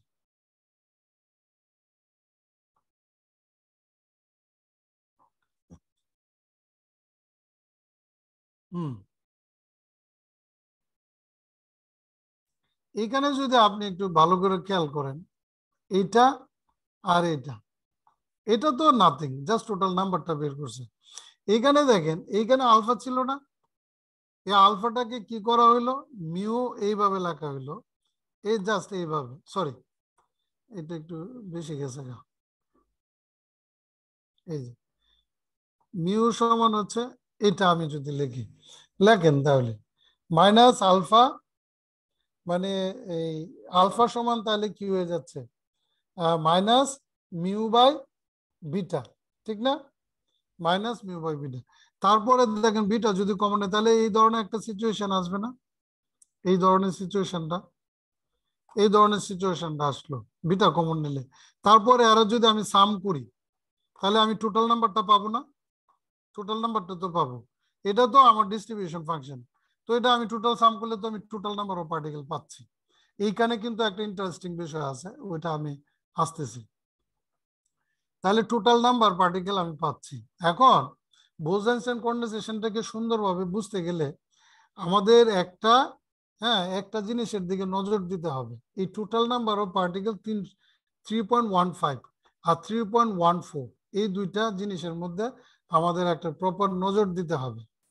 এখন হচ্ছে এই যে নাম্বার অফ পার্টিকেলস আমরা বললাম, আর আমরা আবার এখন কি চাই, বোস-আইনস্টাইন কন্ডেনসেশন স্টেট, একটা নতুন স্টেটও আমাদের আসবে। এই তো আমরা এই দুইটা জিনিস আমরা জানি যে এটা আসবে। আচ্ছা, এখন ধরেন এই তার মানে একটা জেনারেল সিস্টেম ছিল যেখানে আমরা যে শুরু থেকে যেভাবে আসলাম, আমি আর একটু উপরে যাই তাহলে আর একটু ক্লিয়ার হবে কিভাবে আসছিলাম। এই আমরা অতীতে মানে এর আগের ক্লাসে বলছিলাম, তো এই যে দেখেন এখানে কি ছিল, একটা পার্টিশন ফাংশন টিয়া বের করে, এই যে এনটা ছিল সাম ওভার এনআই, আর এখানে এগুলা কি ছিল, বিভিন্ন এনার্জি লেভেল ছিল ইআই এনআই। আবার এগুলা কি, এগুলা একটা গ্রাফ, আচ্ছা এখানে তো আর ওটা রাখি নাই, বিভিন্ন লেভেল ছিল, এনার্জি লেভেল গুলা ছিল না, এনার্জি লেভেল থেকে এইভাবে করতে করতে পার্টিশন ফাংশন বিভিন্ন মেথড দিয়ে আর লাস্ট পর্যন্ত আমরা এখানে আইসা থামলাম। এই তো, সরি ওটা একটু বেশি গেছে। আচ্ছা, তাহলে আমরা এই পর্যায়ে আসছি। তার মানে কি, আমার যদি 10টা লেভেল ছিল, হয়তোবা 10টা লেভেল ছিল বা 15টা ছিল বা 20টা ছিল, হোয়াট এভার ইট ইজ, যে যতগুলা সম্ভাবনা আছে, যতগুলা এনার্জি লেভেল সম্ভাবনা থাকতে পারে, ডিপেন্ড করে নাম্বার অফ পার্টিকেল, পার্টিকুলার এনার্জির উপর, কোন পার্টিকেল কত এনার্জি, মানে এনার্জি এটা তো একটা ডিস্ট্রিবিউশন। সো ডিস্ট্রিবিউশন অনুসারে আমাদের একদম ক্লিয়ার সবার যে পার্টিকেল গুলো বিভিন্ন এনার্জি লেভেলে আছে। তো এইখানে বোস-আইনস্টাইন ডিস্ট্রিবিউশনে বা কন্ডেনসেশন স্টেটের আগে সবগুলো পার্টিকেলকে আমরা বলবো যে মানে একটাকে গ্রাউন্ড স্টেট বলবো, আর বাকি সবগুলাকে বলবো হচ্ছে first excited state, second excited state, third excited state. মানে এইগুলাকে তারা কি বলে যে আপনার এটাকে বলা হয় হচ্ছে এরকম যে থার্মাল স্টেট, মানে বাকিগুলা হচ্ছে থার্মাল স্টেট। তাহলে টোটাল নাম্বার অফ পার্টিকেলকে আমি এই দুইটা ভাগে ভাগ করতে পারি। আসেন নিচে যাই, ওই টোটাল নাম্বারটা একটু দেখালাম না, এই দুইটা ভাগে ভাগ করতে পারি না? এই যে দেখেন এখানে আছে, একটাকে কি বললাম, একটাকে বললাম N0, যেটা হচ্ছে আমার গ্রাউন্ড স্টেটের মধ্যে গ্রাউন্ড স্টেট, যেটাকে আমরা বললাম এই যে দেখেন N0, ওই যে, তার মানে কি করলাম, আমি কি করলাম, শুধু ওই যে E0 লিখলাম, EI এর জায়গায় E0, বাকিটা তো ওই ইকুয়েশনটাই 3.14, এইটাই তো জাস্ট N0। এখন ধরুন আমি টোটাল নাম্বার অফ পার্টিকেল আমার যাই থাকুক না কেন, 100টা থাকুক, 1 লাখ থাকুক, আর 10 কোটি থাকুক, সে পার্টিকেল গুলাকে আমি দুইটা ভাগে ভাগ করলাম নাম্বার অফ পার্টিকেল। একটাকে দিলাম all thermal population, all particles মানে এক্সেপ্ট গ্রাউন্ড স্টেট, সেটাকে আমি নাম দিলাম হচ্ছে NTH। আর একটাকে কি নাম দিলাম, N0। হ্যাঁ, NTH N0। তাহলে বোস-আইনস্টাইন কন্ডেনসেশন স্টেট কখন হবে, যখন সব থার্মাল পার্টিকেল গুলো, যখন আমার N হবে অনলি N0, N হবে যখন N0, আর আদার পার্টিকেলস গুলো, আদার যেটা এই যে এখানে যেটা আছে লেস আই মানে আদার দেন 0 যেগুলা, এগুলা সবগুলা কি করবে, সবগুলা পার্টিকেল আইসা কনডেন্সড হবে ইনটু এ স্টেট, সেটাকে বলবো আমরা মানে বোস-আইনস্টাইন কন্ডেনসেশন স্টেট। কখন হবে এটা তো একটা বিষয়, আর মানে কখন হবে এই সিচুয়েশনটা আমরা কখন দেখতে পাবো, বাস্তবে কি হয় এটা একটু বলি। আর মানে এই যে যে ধরনের সিস্টেম গুলো, মানে বোস-আইনস্টাইন কন্ডেনসেশন স্টেট মানে কি, number of particles huge, N হচ্ছে ইনফিনিটি। তাহলে এটা কখন সম্ভব, যখন থার্মোডাইনামিক লিমিটটা পৌঁছায়, ওই যে আমরা যে লিমিটের কথা বলছিলাম। তো থার্মোডাইনামিক লিমিট হচ্ছে N ইনফিনিটি, আর হচ্ছে ভিও আমরা বলছিলাম ইনফিনিটি, কিসের তুলনায়, ওই যে বলছিলাম স্পেস ভলিউমের ওই জায়গাটা এক্সপ্লেন করছিলাম তখন, আর রোটা নাম্বার ডেনসিটির হচ্ছে ফাইনাইট, তখন বোস-আইনস্টাইন কন্ডেনসেশন স্টেটের একটা উদ্ভব হয়। তো এই কারণে একটা কখন হবে এটা, তো এটা একটা পার্টিকুলার টেম্পারেচার লাগবে, যেটাকে আমরা বলি বোস-আইনস্টাইন কন্ডেনসেশন বা ক্রিটিক্যাল টেম্পারেচার, বোস-আইনস্টাইন কন্ডেনসেশন টেম্পারেচারও বলে, অথবা BEC ক্রিটিক্যাল টেম্পারেচার। আর একটা বিষয়, Bose-Einstein condensation critical density, critical density একটু পরে আছে, যেটা আমরা বললাম যে থার্মোডাইনামিক লিমিট বা একটা কি, এই যে নিচে আছে, আমি একটু যাই। তাহলে বোস-আইনস্টাইন কনডেনসেশন স্টেটটা হচ্ছে একটা স্টেট, হ্যাঁ, যখন হচ্ছে সকল পার্টিকেল গুলো অ্যাকুমুলেটেড হয় একটা গ্রাউন্ড স্টেটে, আমরা বলি হ্যাঁ এন নট, এই যে N naught, the occupation number N naught in the ground state, আর এন টি এসটা হচ্ছে ইন অল এক্সটেন্ডেড স্টেটস। তো এই হচ্ছে আপনার এই ছবিটা। তাহলে থার্মাল প্রপোর্শন নরমালি কিভাবে চেঞ্জ হয় দেখেন, যে নর্মাল চেঞ্জটা হচ্ছে নর্মাল যেগুলো বোস-আইনস্টাইন কনডেনসেশন স্টেটকে ফলো করে না, হ্যাঁ, তাদের দেখেন তাদের একটা এই যে এরকম একটা বিহেভিয়ার আছে, ঠিক আছে, এইভাবে চেঞ্জ হয়। আর যেগুলা এই যে দেখেন এখানে যায় হুট করে একটা হিউজ নাম্বার অফ স্টেট N0-তে চলে যায়, N0-তে চলে গেছে, ঠিক আছে। এটা হচ্ছে আমার বিইসি যারা মানবে। তাহলে সকল অর্ডিনারি কন্ডেনসেশন স্টেটটা হচ্ছে লাইক দিস এইভাবে। আপনি ওই যে দেখছেন এরাগো এনার্জি কিভাবে চেঞ্জ হয়, হ্যাঁ, ওই এর সাথে, কিন্তু এইটা হচ্ছে একটা মানে একটা স্টেটে এইভাবে হুট করে বেড়ে যায়, এবং সেটা হচ্ছে এই যে এই স্টেটটা, এই যে এইটা হচ্ছে আমার মানে গ্রাউন্ড স্টেট বা এটা। তো এখন এইখানে ব্যাখ্যাটা দেওয়া হয়েছে কিভাবে, এই ছবিটা ব্যাখ্যাটা দেওয়া হয়েছে in terms of chemical potential. তাহলে আমি একটু এখন কেমিক্যাল পটেনশিয়াল দিয়ে আপনাদেরকে বললে এই জায়গাটা আরো একটু ক্লিয়ার হবে। তো আমি এই দুইটা ভাগে ভাগ করে নিলাম, এই যে দেখেন দুইটা ভাগে ভাগ করলাম, একটা ভাগ হচ্ছে N0 আর একটা হচ্ছে NTH। এবং NTH কিভাবে চেঞ্জ হয় আমরা দেখলাম একটু আগে, কিন্তু আর এন নটটা হঠাৎ করে কিভাবে চেঞ্জ হয় এটাও দেখলাম। তো কেমিক্যাল পটেনশিয়ালটা কি, এই যে এখানে আছে equation 3.14 provides the important constraint for the chemical potential। তো ওইটা যদি বোস-আইনস্টাইন ডিস্ট্রিবিউশন যদি ফলো না করতো, মানে ওই কনস্ট্যান্টে যাইতে গেলে আপনাকে mu less than mu not, মানে এপসাইলন নটটাই এখানে আমরা লোয়েস্ট এনার্জি আইগেন ভ্যালু যেটা বলি of the single particle state, ওইটাতে আসতে হয়। তো the violation of this inequality would result in a negative value of the occupation number for the states with energy smaller than mu। আপনি এখানে দেখেন হ্যাঁ ভায়োলেশন কখন হবে, এখানে আপনি একটা জিনিস দেখেন, এপসাইলন নট যখন মিউর সমান, এপসাইলন নট যখন মিউ এর সমান, তখন এটা কি হবে, ডাইভার্স করবে না। ডিনোমিনেটর দিকে একটু তাকান, আমি একটু বড় করে দিই, হ্যাঁ, এই যে দেখেন এইখানে যদি এপসাইলন নট মিউ, এটা তো আমার বোস-আইনস্টাইন ডিস্ট্রিবিউশন, এটা তো আর কারো কোনো কনফিউশন থাকার কথা না, বোস-আইনস্টাইন যেটা বের করছে। এখানে যদি এপসাইলন নট আর মিউ যদি এক হয়, মানে একই ভ্যালু হয়, তাহলে এটা কি হবে, e⁻0 হবে, e⁻0 হবে না, e⁻0 মানে কি 1 না, 1 যদি -1 হয় ইনফিনিটি হবে, হ্যাঁ ইনফিনিটি হবে। তো এই ধরনের তখন দেখেন এটা 100% ডাইভার্স করে যাচ্ছে। তাহলে এপসাইলন আর মিউর সম্পর্কটা কেমন হইতে হবে, তো when mu approaches epsilon from smaller values the occupation number n0 becomes increasingly large। তাহলে মিউ সময় এই দিক থেকে আসতে হবে, বাট সে ওই এপসাইলনের নটের দিকে যাচ্ছে, বাট যায় নাই, কাছাকাছি যখন যাবে এপসাইলন নটের খুব, মিউ যখন এপসাইলন নটের খুব ক্লোজ হবে আর কি ভ্যালুটা, হ্যাঁ, তখনই একমাত্র আমরা বোস-আইনস্টাইন কনডেনসেশন স্টেটটা পাবো, আর অল পার্টিকেলস তখন ওইখানে চলে যাবে ওই স্টেটে, একদম এটা ডাইভার্স করে আর কি, তবে এক্সাক্ট ওই ভ্যালুটা না, মানে exactly but close to that value. তো এই জিনিসটা এখানে বলছে for a finite temperature T a large volume B NTH has a smooth behavior as a function of mu and reaches its maximum NC। এটা যদি ফাইনাইট টেম্পারেচার মানে critical temperature বড় কোনো টেম্পারেচার, তখন এটা এরকম হয়। মানে অন দ্য আদার হ্যান্ড এই যে লেখা আছে n0 diverges when mu is approaching to epsilon, মানে epsilon নট, বা যেটা আমরা বলি বোস-আইনস্টাইন কনডেনসেশন স্টেট। তো এটার কাছাকাছি যখন যায় তখন এটা if the value NC is larger than n, মানে এই ভ্যালুর দিকে আমরা যাবে লার্জার দেন n, তাহলে 3.21 is always satisfied for values of mu considerably smaller than epsilon naught। আর যখন n naught is negligible compared to n, হ্যাঁ, যদি খুব কম হয় আর কি এই কেসটা। আর দিস কারেভেলস টু দ্য পয়েন্ট μ1 n1 যেটা ফিগারে আছে।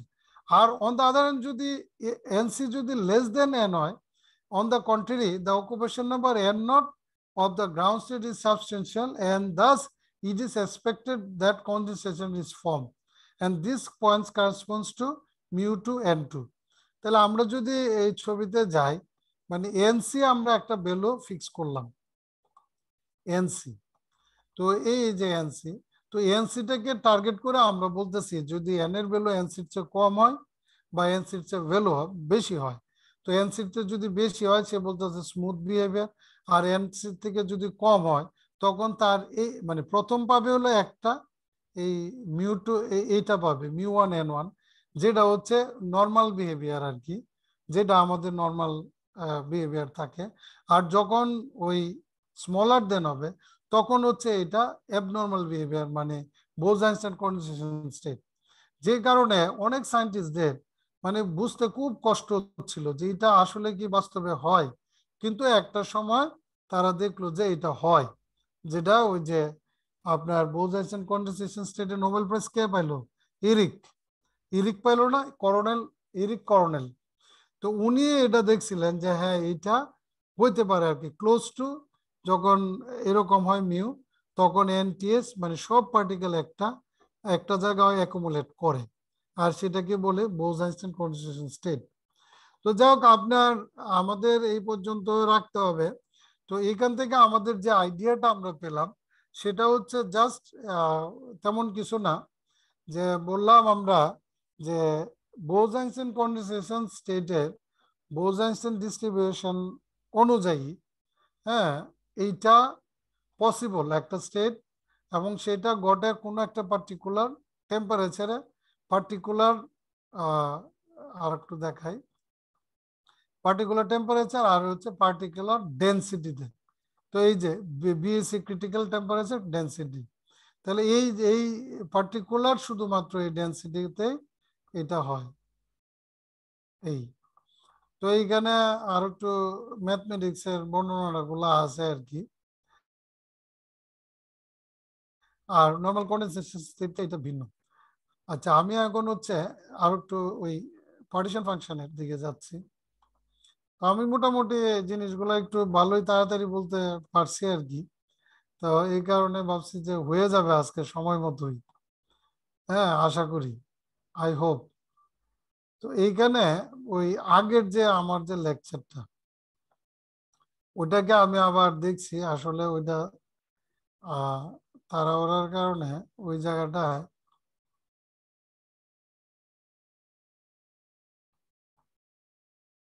যে পেজটা আসুক,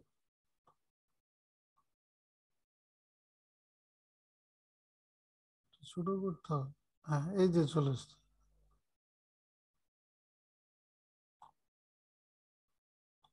আর একটু ছোট, এবার ঠিক আছে।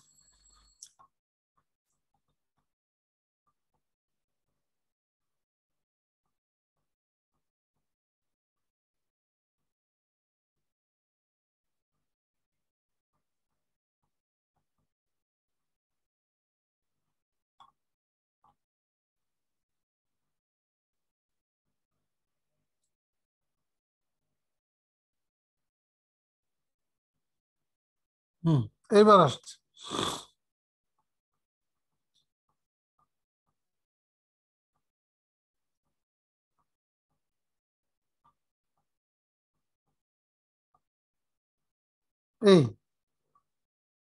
এটা আমি হলো দেখলাম এইখানে ওই আমরা কোশ্চেনটাতে এটা ছিল আসল ফাইন পার্টিশন, আসলে আসলে এই কোশ্চেনটা ছিল পার্টিশন ফাংশনকে একটু এক্সপ্লেন করা আর কি, সংজ্ঞাটা আসলে পার্টিশন ফাংশন কি, মানে এই এক্সাম্পলটা দিলে পার্টিশন ফাংশনটাকে প্রপারলি বোঝা যায়। মানে আমরা যে একটা সংজ্ঞা পড়ি যে সাম ওভার স্টেট বা সামথিং লাইক দিস, তো এই জিনিসটার থেকে আর একটু সুন্দর করে ধারণাটা পাওয়া যায়। এইটাই ছিল আর কি। তো বি হচ্ছে এখানে স্পষ্ট বোঝা আছে যে বিটা হচ্ছে দেখাও যে মিডলটা ডিজেনারেট হলে এরকম। তো এবং সি তে বলা ছিল যে হেলমস ফ্রি এনার্জিটা কত ইন বি। আসলে এই বি এর পার্টিশন ফাংশনটা শুধু জেড এর ভ্যালুটা বসাই দিলেই হয়, হ্যাঁ ওই ওই জায়গাটা আর কি, পরে ফার্দার ডেরিভেশনে না গেলেই হয়। আসলে এখানে আমরা ফার্দার ডেরিভেশন আসলে যাই নাই, ওইটাই ছিল এই সেকেন্ডটা, ঠিক না? তারপরে এখানে লন জেড না, এই জেড, তাহলে জেডটা এই শুধুমাত্র এইভাবে বসাই দিলেই হইতো। হ্যাঁ টুটা এখানে নিলে, আর এই জায়গাতে একটু লিখতে গিয়া এই জায়গাটা একটু ত্রুটি হয়ে গেছিল, যে কারণে এই এই ঝামেলাটা তৈরি হয়েছিল। এখানে একটা ইটু বা এই জিনিসটা ছিল। তো আমি এখন এটা যদি ধরে নেই এটা ঠিক, তাহলে এইটাকে ধরে আপনি just ln Z, ln Z করলে টুটা লনের আগে চলে যায় 1 প্লাস এত, এই F N K B ln এত, তাহলে টুটা নিয়ে গেলাম নেন এত লন জেড আর কি, এখানে আরেকটা একটা মাইনাস সাইন দিতে হবে। আর ও আরেকভাবে এটা করা যায়, আমি এই বুঝতে পারছি। এটা হলো আমি যদি করতাম, আমি আর ওই জায়গার মধ্যে আর ঝামেলা যাই নাই, হ্যাঁ ওইটা বাদ দিছি। দাঁড়া আমি একটু আইকা রোডা, এখানে মাইনাস সাইনটা দেওয়া হয়নি, এই যে এইখানে একটা মাইনাস।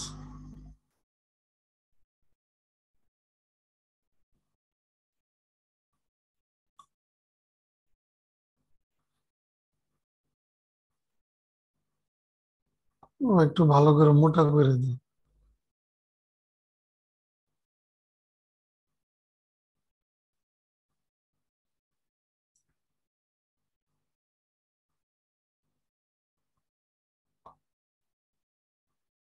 আর একটু মোটা করে।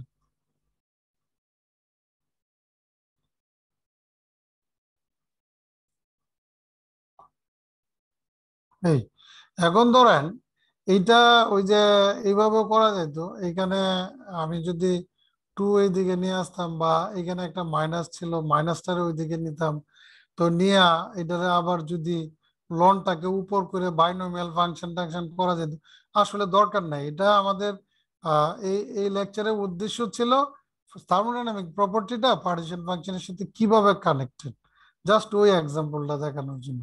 এই কারণে আমার মনে হয় যে আর ফার্দার এটা না করি, এরপরে আরো অনেক ইম্পর্টেন্ট জিনিস আছে, সো ওইখান থেকে আমরা আরো থার্মোডাইনামিক প্রপার্টিজ গুলো দেখতে পাবো।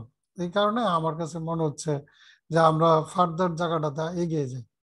তো এখন আসেন, আমি এইগুলো তো আমরা ওই লাস্ট ক্লাসে করছিলাম না, এখন চলে যাব পার্টিশন ফাংশন এর দিকে।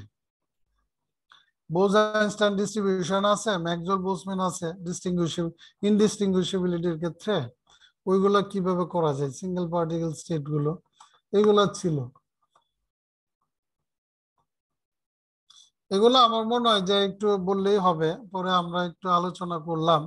আপনাদের কোনো এই জায়গাটা একটা ইম্পর্টেন্ট টপিক আছে, এটা একটু আলাপ করি, এটা না বোঝা দরকার। ক্লাসিক্যাল পার্টিশন ফাংশন নিয়ে তো আমরা একটু আলাপ করলামই। এখানে একটা গিবস প্যারাডক্স বলে একটা কথা আছে, এটার সাথে মনে আপনারা সবাই পরিচিত, ঠিক না? গিবস প্যারাডক্সটা কি পড়ছিলাম ওই দিনকে, আমি এটা বলছিলাম কিছু গিবস প্যারাডক্সটা নিয়ে, না মনে হয়? না স্যার বলা হয় না স্যার। হ্যাঁ এই গিবস প্যারাডক্সটা নিয়ে একটু বলি। সুন্দর একটা জিনিস, যেটা থেকে একদম ভালো একটা আইডিয়া পাওয়া যায়। গিবস প্যারাডক্সটা ছিল, এবং সলিউশনটা বলে দিব শর্টকাটে, আজকে লং টাইমে যাচ্ছি না। তো গিবস প্যারাডক্সটা হচ্ছে, ধরেন আমার বাসায় একটা রুমে পার্টিশন আছে, পার্টিশন ভালো পার্টিশন, মানে এই দিকে নাম্বার অফ পার্টিকেলস এন, তারপরে ই বি এন, এই ধরেন এটা আর কি, এই পার্টিশনটা। তো এটা হচ্ছে লেফট হ্যান্ড সাইড, এটা হচ্ছে রাইট হ্যান্ড সাইড। তো এখন ধরেন কোনো কারণে এই পার্টিশনটা যদি আমি রিমুভ করি, হ্যাঁ এখন ধরেন একটা এই পার্টিশনটা যদি আমি কোনো কারণে ভেঙে দিই, ঠিক আছে, তাহলে আমার টোটাল পার্টিকেল সবকিছু মিলে এরকম হওয়ার কথা না। এই যে এখানে যে আনসারটা আছে সব, কারণ ওই এনার্জি ভলিউম এগুলা নাম্বার, টি আর পি বাদে, টি আর টিটা হচ্ছে ইন্ট্রিনসিক প্রপার্টি, টেম্পারেচার প্রেসার, আর এনার্জি তারপর এনট্রপি, তারপর ভলিউম, এগুলা কিন্তু সব হচ্ছে এডিটিভ প্রপার্টি, মানে এক্সটেন্সিভ, এরা যোগ হয়। তাহলে আলটিমেটলি তো আমার তো এরকমই হওয়ার কথা ছিল, এই যে এরকম হওয়ার কথা ছিল না, কিন্তু বাস্তবে সেটা হয় না। মানে এস সমান টোয়াইস, মানে টোটাল যখন আমি করলাম তখন টোয়াইসই হবে, আর তারপরে হচ্ছে মানে টোয়াইস এস হবে, টোয়াইস ভি হবে, এই জিনিসটা হওয়ার কথা ছিল। কিন্তু বাস্তবে এটা না হয়ে একটু বেড়ে যাচ্ছে, এনট্রপি বেড়ে যাচ্ছে। মানে এনট্রপি মিক্সিং হওয়ার পর মানে এই এনট্রপি আর এই এনট্রপি মিলে টোয়াইসেস না হয়ে টোয়াইসের থেকে বেশি হয়ে যাচ্ছে। এটাই আমরা বলি প্যারাডক্স, প্যারাডক্সিয়াল রেজাল্ট। এডিটিভ প্রপার্টি মানতেছে না। তো এই না মানার পিছনে কারণটা কি? হ্যাঁ, এটা হচ্ছে গিবস প্যারাডক্স হলো হয়ে যাচ্ছে, আর এটা যে না মানার পিছনে কারণটা কি, রেজাল্টটা হচ্ছে পরে। এই যে দেখেন এসটি করলাম, তো ক্লাসিক্যাল কেসে যদি আমরা করি তাহলে এনট্রপি এরকম ছিল, এই যে একটু আগে এই এনট্রপিটা আমি বের করছি, এই যে দেখেন এটা হচ্ছে সেমি ক্লাসিক্যাল, হ্যাঁ, আর আগেরটা হচ্ছে ক্লাসিক্যাল, এটা হচ্ছে ক্লাসিক্যাল, তারপরে সেমি ক্লাসিক্যাল হচ্ছে এখন আপনি বলতে পারেন যে সেমি ক্লাসিক্যাল আর ক্লাসিক্যাল তাহলে পার্থক্যটা কি? ওই যে ইনডিস্টিংগুইশেবিলিটির কনসেপ্টটা এখানে আসে, ঠিক আছে? তাহলে সেমি ক্লাসিক্যাল ট্রিটমেন্ট হচ্ছে সিকিউর টেট্রোড ইকুয়েশন, যেটা আপনারা ক্লাসে পড়ান, আর ক্লাসিক্যাল ট্রিটমেন্ট হচ্ছে অন্যভাবে চিন্তা করে। তো ক্লাসিক্যালি যখন যাব আমাদের এই প্যারাডক্স হবে, তো আমরা মনে হবে এই যে এই টোয়াইসের যে এসটি যেটা ছিল, এই যে এসটি যেখানে ছিল না, তো এই এসটিটা দেখেন এই বেড়ে টোয়াইস এস হওয়ার কথা ছিল, কিন্তু কি হলো, এর সাথে একটা মিক্সিং টার্ম, এডিটিভ টার্ম চলে আসলো। এটা এই মিক্সিং টার্মটা হচ্ছে প্যারাডক্স তৈরি করছে, ঠিক আছে? এখন এই মিক্সিং টার্মটা কখন হবে না? এর আনসার হচ্ছে যখন পার্টিকেল গুলাকে আপনি ইনডিস্টিংগুইশেবল চিন্তা করবেন, তখন হচ্ছে এই নতুন এই twice N K log two যে পার্টটা এটার থাকবে না, তখন এটা সলভ হয়ে গেল। তো জাস্ট দেখেন সেমি ক্লাসিক্যাল ট্রিটমেন্টে এই গিবস প্যারাডক্সটা যে কারণে হয়, ক্লাসিক্যাল প্রবলেমটা দূর হওয়া যায়, এই হচ্ছে আপনার মেইন।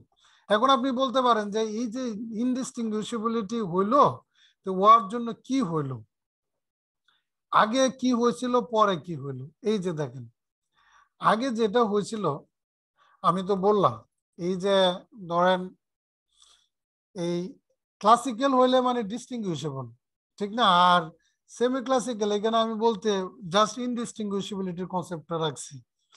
তো ডিস্টিংগুইশেবল হইলে যেটা সমস্যা, যে এইখানে পার্টিকেল গুলো একরকম ছিল, আবার ওই জায়গাটা ওর জন্য একরকম ছিল।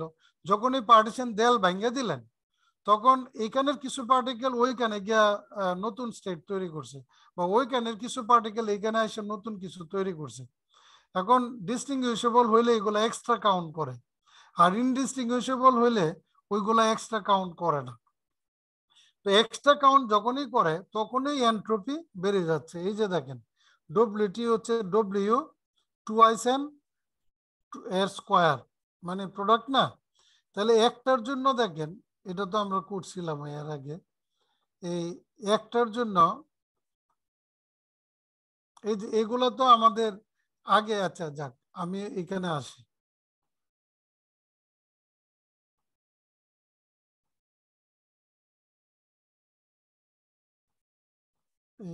এই জায়গাটা, এই যে এই জায়গাটা, এই যে ডব্লিউ আছে না, ডব্লিউটা হচ্ছে পার্টিকুলার কোন একটার জন্য, আর টোয়াইস এন এটা হচ্ছে ডিস্টিংগুইশেবিলিটির কারণে সে এডিশনাল কাউন্ট করে ফেলে। এইখানে আমি লিখছি যে removal of the partition will create two possible positions of each classical molecule for n molecules in each volume. In each volume will create twice an additional arrangement after the removal of partition. এই twice n হচ্ছে সে নতুন করে তৈরি করে। As a result, the total weight of the assembly when it is allowed to expand into the volume 2b, so it will be w into 2 to the power n. তাহলে total হয়ে যাবে এর square করতে হবে, যেহেতু সবসময় এই wait function গুলো আমরা ইয়া করতে গেলে গুণফল আকারে আসে, তখনই বেড়ে যাচ্ছে। এখন ধরুন কোনো কারণে যদি এর নতুন স্টেট তৈরি না করে, তাহলে তো আপনার এই 2 to the power n এটা থাকবে না, 2^n পার্টটা থাকবে না, নতুন যদি সে ক্রিয়েট না করে, তাহলে সেমি ক্লাসিক্যাল। তো সেমি ক্লাসিক্যালে আমরা দেখাইছি হ্যাঁ যে কিভাবে এই নতুন আর কিছু আসে না। তো পার্টিশন ফাংশনে তখন একটা n ফ্যাক্টোরিয়াল দিয়ে ভাগ করতে হয় এই যে ইনডিস্টিংগুইশেবিলিটির জন্য, তখনই এটা সলভ হয়ে যায়। হ্যাঁ, এনট্রপি তখন এডিটিভ প্রপার্টি মেনে চলে। তো এইটাই হচ্ছে আপনার গিবস প্যারাডক্স।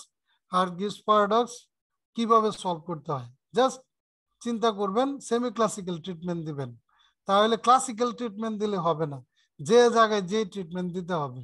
তো সেমি ক্লাসিক্যাল ট্রিটমেন্ট দিলে গিবস প্যারাডক্স সলভ হয়ে যাবে। আচ্ছা, তাহলে এটা গেল। এরপরের জিনিসগুলো হচ্ছে এই যে পার্টিশন ফাংশনে। তো পার্টিশন ফাংশন এখানে ধরেন এটা তো আমাদের জেনারেল সংজ্ঞা, আর এটাও তো জেনারেল সংজ্ঞা, ঠিক না? জি আনছি খালি, ঠিক না? জি আনছিলাম। ওই যে আমরা তো দুইটা সংজ্ঞা শিখছি না, একটা হচ্ছে উইদাউট আর একটা হচ্ছে উইথ, মানে ডিজেনারেসি বা জি। এখান থেকে এই জি তো আমরা বের করছি ম্যাক্সওয়েল বোলজম্যানের ক্ষেত্রে কত, হ্যাঁ ফার্মি ডিরাকের ক্ষেত্রে কত, বোজ আইনস্টাইন। তো এই জি যদি আমি বসায় দিই, এই যে এই ভ্যালুটা, এই যে জি যদি বসায় দেই, তাহলে এটা একটা নতুন ফর্ম হইলো। এখানে আবার জি এর মধ্যে ম্যাক্সওয়েল বোলজম্যানে জি এর মধ্যে কিন্তু একটা ছিল, এন ফ্যাক্টোরিয়াল ছিল। এই যে নিচের এটাও ছিল, প্লাস একটা এন ছিল না, এন একটা ছিল, যাই হোক। তো এখানে আমরা এটা ডিস্টিংগুইশেবল মানে indistinguishable case, semi classical, Maxwell Boltzmann in semi classical treatment. তাহলে পার্টিশন ফাংশন এরকম হয়। তাহলে আমি পার্টিশন ফাংশন কিউ এন বিটি এটা আর একটু সিম্পলিফাই করে লেখা যায় single particle partition function state হিসেবে। তারপরে এই সিঙ্গেল পার্টিকেলকে এইভাবে লেখা যায় ভি বাই ল্যামডা কিউব আকারে। এগুলো সব ম্যাথমেটিক্স করা আছে, তো আমার ধারণা এটা আপনাদের জন্য ইজিলি সলভেবল। এই ইন্টিগ্রেশন তো এটা কি, এটা কিচ্ছুই না, 0 থেকে ইনফিনিটি। এই ইন্টিগ্রেশনটা সলভ করতে গেলে আপনার কি লাগবে, ওই গামা ফাংশন দিয়ে এটা করতে পারবেন, বিটা গামা ফাংশন এই দুইটা। তাহলে এরকম চলে আসে, তাহলে টোটাল পার্টিশন ফাংশনকে এইভাবে লেখা যায়। তারপরে আবার গ্র্যান্ড পার্টিশন ফাংশনের মধ্যে কি হবে, এটাও থাকবে, আর ওই যে একটা জেড এন থাকবে। ওই যে জেড এনটা কি, ওই যে মনে আছে ওই যে মিউর সাথে কানেক্টেড, যেটা ওই কেমিক্যাল পটেনশিয়াল চলে আসবে না গ্র্যান্ড পার্টিশন ফাংশনে। তাহলে গ্র্যান্ড পার্টিশন ফাংশন এইভাবে বের করে ফেলবেন। তাহলে এগুলা কোনো একটা কঠিন কিছু না। তাহলে বোজ-আইনস্টাইনের ফার্মি ডিরাক কেসে আমরা গ্র্যান্ড পার্টিশন ফাংশন নিয়ে আমরা এগুলা সলভ করি, কিউ এন বি এইভাবে দিয়ে আমরা এই যে দেখেন জেড এন ঢুকে গেছে। তো কারণ এখানে পার্টিকেল এক্সচেঞ্জের বিষয় থাকে, আরো অনেক কিছু থাকে। এইভাবে করে আমরা এইভাবে পার্টিশন ফাংশন বের করতে পারি। আর পার্টিশন ফাংশন বের করতে পারলে একটা দেখেন, এই আমরা এটাও বের করছিলাম পি বি বাই কে টি, এটা লন জেড লেখা যায়। এটা আমরা যে একদম লাস্ট ইকুয়েশনটা সলভ করছিলাম, যে যে পার্টিশন ফাংশনের সাথে ওই ইকুয়েশন অফ স্টেট, হ্যাঁ কিভাবে কানেক্টেড। তাহলে আমরা এটাকে পি বি বাই কে টি আবার স্মল কিউ আকারে লিখছি। পার্টিশন ফাংশনের লন নিলে এটা আমি বলছি কিউ। যদি পার্টিশন ফাংশন যদি জেড বিটি এর ফাংশন হয়, তাহলে কিউ অফকোর্স, কারণ লন নিছি খালি শুদ্ধ, আর কিছু না। তাহলে এটাকে নিলাম। তো এইভাবে আমরা কিউটাকে এইভাবে ডিফাইন করলাম। তারপরে কিউ এর সাথে এই কিউ পটেনশিয়াল এইভাবে কানেক্টেড। তো এটা 1/a। এখানে আমরা একটা কাজ করছি, এখানে দেখেন ln 1 plus Z e to the power beta E ছিল, ঠিক আছে, কিউ এটা একই জিনিস। এইখানে দেখেন একটা লন আছে, এ আছে, এই যে ভিতরে একটা এ আছে, আর এখানে আমি এ একটা দিতে পারি। এখন আপনি বলতে পারেন যে এটা কেমনে সম্ভব, এটা সম্ভব। আপনি লন 1 যদি নেন, তাহলে এর সাথে এ দিলে কি না দিলে কি এটাতে কিছু আসে যায় না, হ্যাঁ ওইটা আপনাকে রেজাল্ট শূন্য করে দিবে। মানে এটা একটা অ্যাপ্রক্সিমেশন করা হলো এইভাবে দিয়ে। তো আমরা এই কিউ টার্মসে ই এন বের করতে পারি, ই বের করতে পারি, সবকিছু বের করতে পারি। তাহলে এই জিনিসগুলা, এই যে ফার্মিয়ন বের করতে পারি, ফার্মিয়নের ক্ষেত্রে কি হবে, বোজনের ক্ষেত্রে কি হবে, তারপরে ম্যাক্সওয়েল বোলজম্যানের ক্ষেত্রে কি হবে, মানে ওই যে এই এন গুলা মিন ফাংশন গুলা যেগুলো আমি দেখাইছিলাম আর কি। তো এই হচ্ছে আমাদের মেইনলি আমার লেকচার আর কি। আমি কত মিনিট বেশি নিলাম? আচ্ছা যাও, এখন হচ্ছে আমার লেকচার শেষ, মানে আমার যে টার্গেটটা ছিল, হ্যাঁ এই টার্গেটটা মোটামুটি শেষ করতে পারছি। আহ, হ্যাঁ ওই বাকি অংশটা আসলে এটা আমার 6টা ক্লাস লেকচারে ছিল, তো এই কারণে 5টা করতে গিয়ে আমি কিছু কিছু বাদ দিতে হয়েছে। আগে ভাবছিলাম 6টা, পরে বলা হলো 5টা। তো আপনাদের নাকি ইলেকট্রনিক্স ক্লাস আপনারা খুব চাচ্ছিলেন, এই কারণে 5টায় করা হলো। আর এই কারণে আমি একটু স্কুইজ করতে গিয়ে ওই 5টাতে নিয়ে আসছি। তবে আই আই মানে আমার স্যাটিসফ্যাকশন আছে, আমি মোটামুটি সব টাচ করছি এই 6টার 5টার মধ্যে নিয়ে এসে। তো স্ট্যাটিস্টিক্যাল মেকানিক্সটা আসলে একটা গুরুত্বপূর্ণ সাবজেক্ট। বিশেষ করে আমাদের যারা আমরা রিসার্চের সাথে যুক্ত, হ্যাঁ ওইখানে কোয়ান্টাম মেকানিক্স, ক্লাসিক্যাল মেকানিক্স সব একটা কম্বিনেশন। তো আপনাদের যদি কোনো কোশ্চেন থাকে একদম টোটাল লেকচারের উপর, এই যে স্ট্যাটিস্টিক্যাল মেকানিক্সের 5টা লেকচার, সব লেকচারে আমার কাছে আছে, আমি এগুলা দিয়ে দিব না ওই যে ওনার মাধ্যমে, ওই একটা ইমেল করে ওনাদের যে অ্যাড্রেস গুলো, ইমেল অ্যাড্রেসে। আমাদের খুব ভালো, এটাকে আমরা ডেফিনেশন আকারে কিভাবে বলতে পারি? এনসেম্বল বলতে কি বোঝায়? হ্যাঁ এনসেম্বল আমাদের স্ট্যাটিস্টিক্যাল মেকানিক্সে এনসেম্বলের কনসেপ্টটা মারাত্মকভাবে ইম্পর্টেন্ট। তো আমরা তো ওই যে বিভিন্ন ধরনের মাইক্রো ক্যানোনিক্যাল, ক্যানোনিক্যাল গ্রেন এবং ক্যানোনিক্যাল। গ্র্যান্ড ক্যানোনিক্যাল এই রকমের যাই। তো এইখানে সিস্টেম গুলো যেহেতু মেনি বডি সিস্টেম আমরা ডিল করি, মানে ধরা হয় যে প্রত্যেকটা সিস্টেমকেই রেপ্লিকা হিসাবে আর কি, রেপ্লিকা, এবং তাদের যখন পার্টিকুলার কন্ডিশনে আমরা চলে যাই, ধর মাইক্রো ক্যানোনিক্যালে চলে গেলাম বা ক্যানোনিক্যালে চলে গেলাম, তো তারা সবাই একই রকম বিহেভ করবে, মানে তাদের প্রপার্টিজ বা সবকিছু একই রকম। মানে বলতে পারেন একটা সিস্টেম হচ্ছে অনেকগুলো সিস্টেমেরই ফটোকপি, লাইক এরকম। তখনই আমরা তাদেরকে হ্যান্ডেল করতে পারবো ওই মেনি বডি সিস্টেমে। আর যদি তাদের নেচার যদি ডিফারেন্ট থাকতো, ধরেন একটা সিস্টেম আর একটা সিস্টেমের সাথে, তাহলে আমরা এইভাবে তাদেরকে হ্যান্ডেল করতে পারতাম না, তাদের সব জায়গাতে আমাদের সমস্যা হতো, বিশেষ করে এভারেজ গুলো নিতে পারতাম না। এই এনসেম্বল হচ্ছে একটাই just replica of many systems, যেটা আপনি একটা সিস্টেমকে ধরতে পারেন সে সবেরই একটা প্রতিনিধি টাইপ, যার মধ্যে সবকিছু ইন বিল্ট ইন থাকে আর কি। সে আসলে আবার ওই যে না, ওই যে বিল্ডিং, একটা বড় বিল্ডিং এর সাথে যে একক ইউনিট হিসাবে ইট গুলা ব্যবহার করি, ওইরকম কোনো একটা কিছু সিস্টেমের এনসেম্বল এটা দিয়ে রাইট রাইট ওইটা ধরতে পারেন। তবে ওই একরকম প্রপার্টি আবার বিহেভ করতে হবে। ধরেন আমি ধরলাম সেল হচ্ছে আমাদের বডির ইউনিট আমরা যেটা বলি, আবার কোনো কোনো একটা সিঙ্গেল ক্রিস্টাল হচ্ছে পলিক্রিস্টালাইন ম্যাটেরিয়ালের ক্ষেত্রে একটা ইউনিট, সিঙ্গেল ক্রিস্টাল ধরে কিন্তু আমরা, হ্যাঁ তাহলে প্রত্যেকটা জায়গায় তার বিহেভিয়ারটা সেম থাকতে হবে, তাহলে আপনি এনসেম্বল হিসাবে এইভাবে চিন্তা করতে পারবেন। মানে এক জায়গায় একরকম থাকবে, আর এক জায়গায় আরেক রকম থাকলে ওই তখন আর তাদেরকে একসাথে ডিল করা যায় না। মানে জেনারেল ফর্ম একটা থাকবে আর কি, এটার মধ্যে জেনারেল রাইট, অনেক প্রপার্টি গুলা সেম থাকবে সেম বিভিন্ন থাকবে সিস্টেমে। সিস্টেমে। ঠিক আছে, আমার ভালো লেগেছে। আমাদের পক্ষ থেকে আপনাকে অসংখ্য ধন্যবাদ। আমাদের অন্য কেউ যদি কিছু বলতে চান দয়া করে বলতে পারেন। হ্যাঁ লেকচার স্যার, খুবই ভালো লেগেছে আমাদের, ধন্যবাদ। রতন জামালপুর আইসো।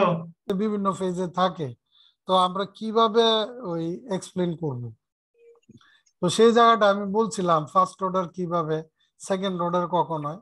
তো এর মেইন বেসিক পয়েন্টটা ছিল থার্মোডাইনামিক পটেনশিয়াল। থার্মোডাইনামিক পটেনশিয়াল গুলো হচ্ছে ওই যে ফ্রি এনার্জি, তারপর এনথালপি আর ইন্টারনাল এনার্জি, এদের ডেরিভেটিভ। তো এদের ডেরিভেটিভ যদি আমরা ফার্স্ট ডেরিভেটিভ নেই, ডেরিভেটিভ গুলো হচ্ছে যে টেম্পারেচারের সাপেক্ষে বা প্রেসারের সাপেক্ষে বা আদার থিংস। তো এইগুলো এই ডেরিভেটিভ গুলো যদি কন্টিনিউয়াস ডিসকন্টিনিউয়াস হয়, ফার্স্ট ডেরিভেটিভ ডিসকন্টিনিউয়াস হলে আমরা বলতেছিলাম ফার্স্ট অর্ডার ফেজ ট্রানজিশন। আর ফার্স্ট অর্ডার মানে কন্টিনিউয়াস ছিল ফার্স্ট ডেরিভেটিভ, সেকেন্ড অর্ডার জুড়ে যদি ডিসকন্টিনিউয়াস হয় তখন আমরা বলছিলাম যে সেকেন্ড অর্ডার ফেজ ট্রানজিশন। এটা হচ্ছে ওই এনার্জি যেটা থার্মোডাইনামিক পটেনশিয়াল।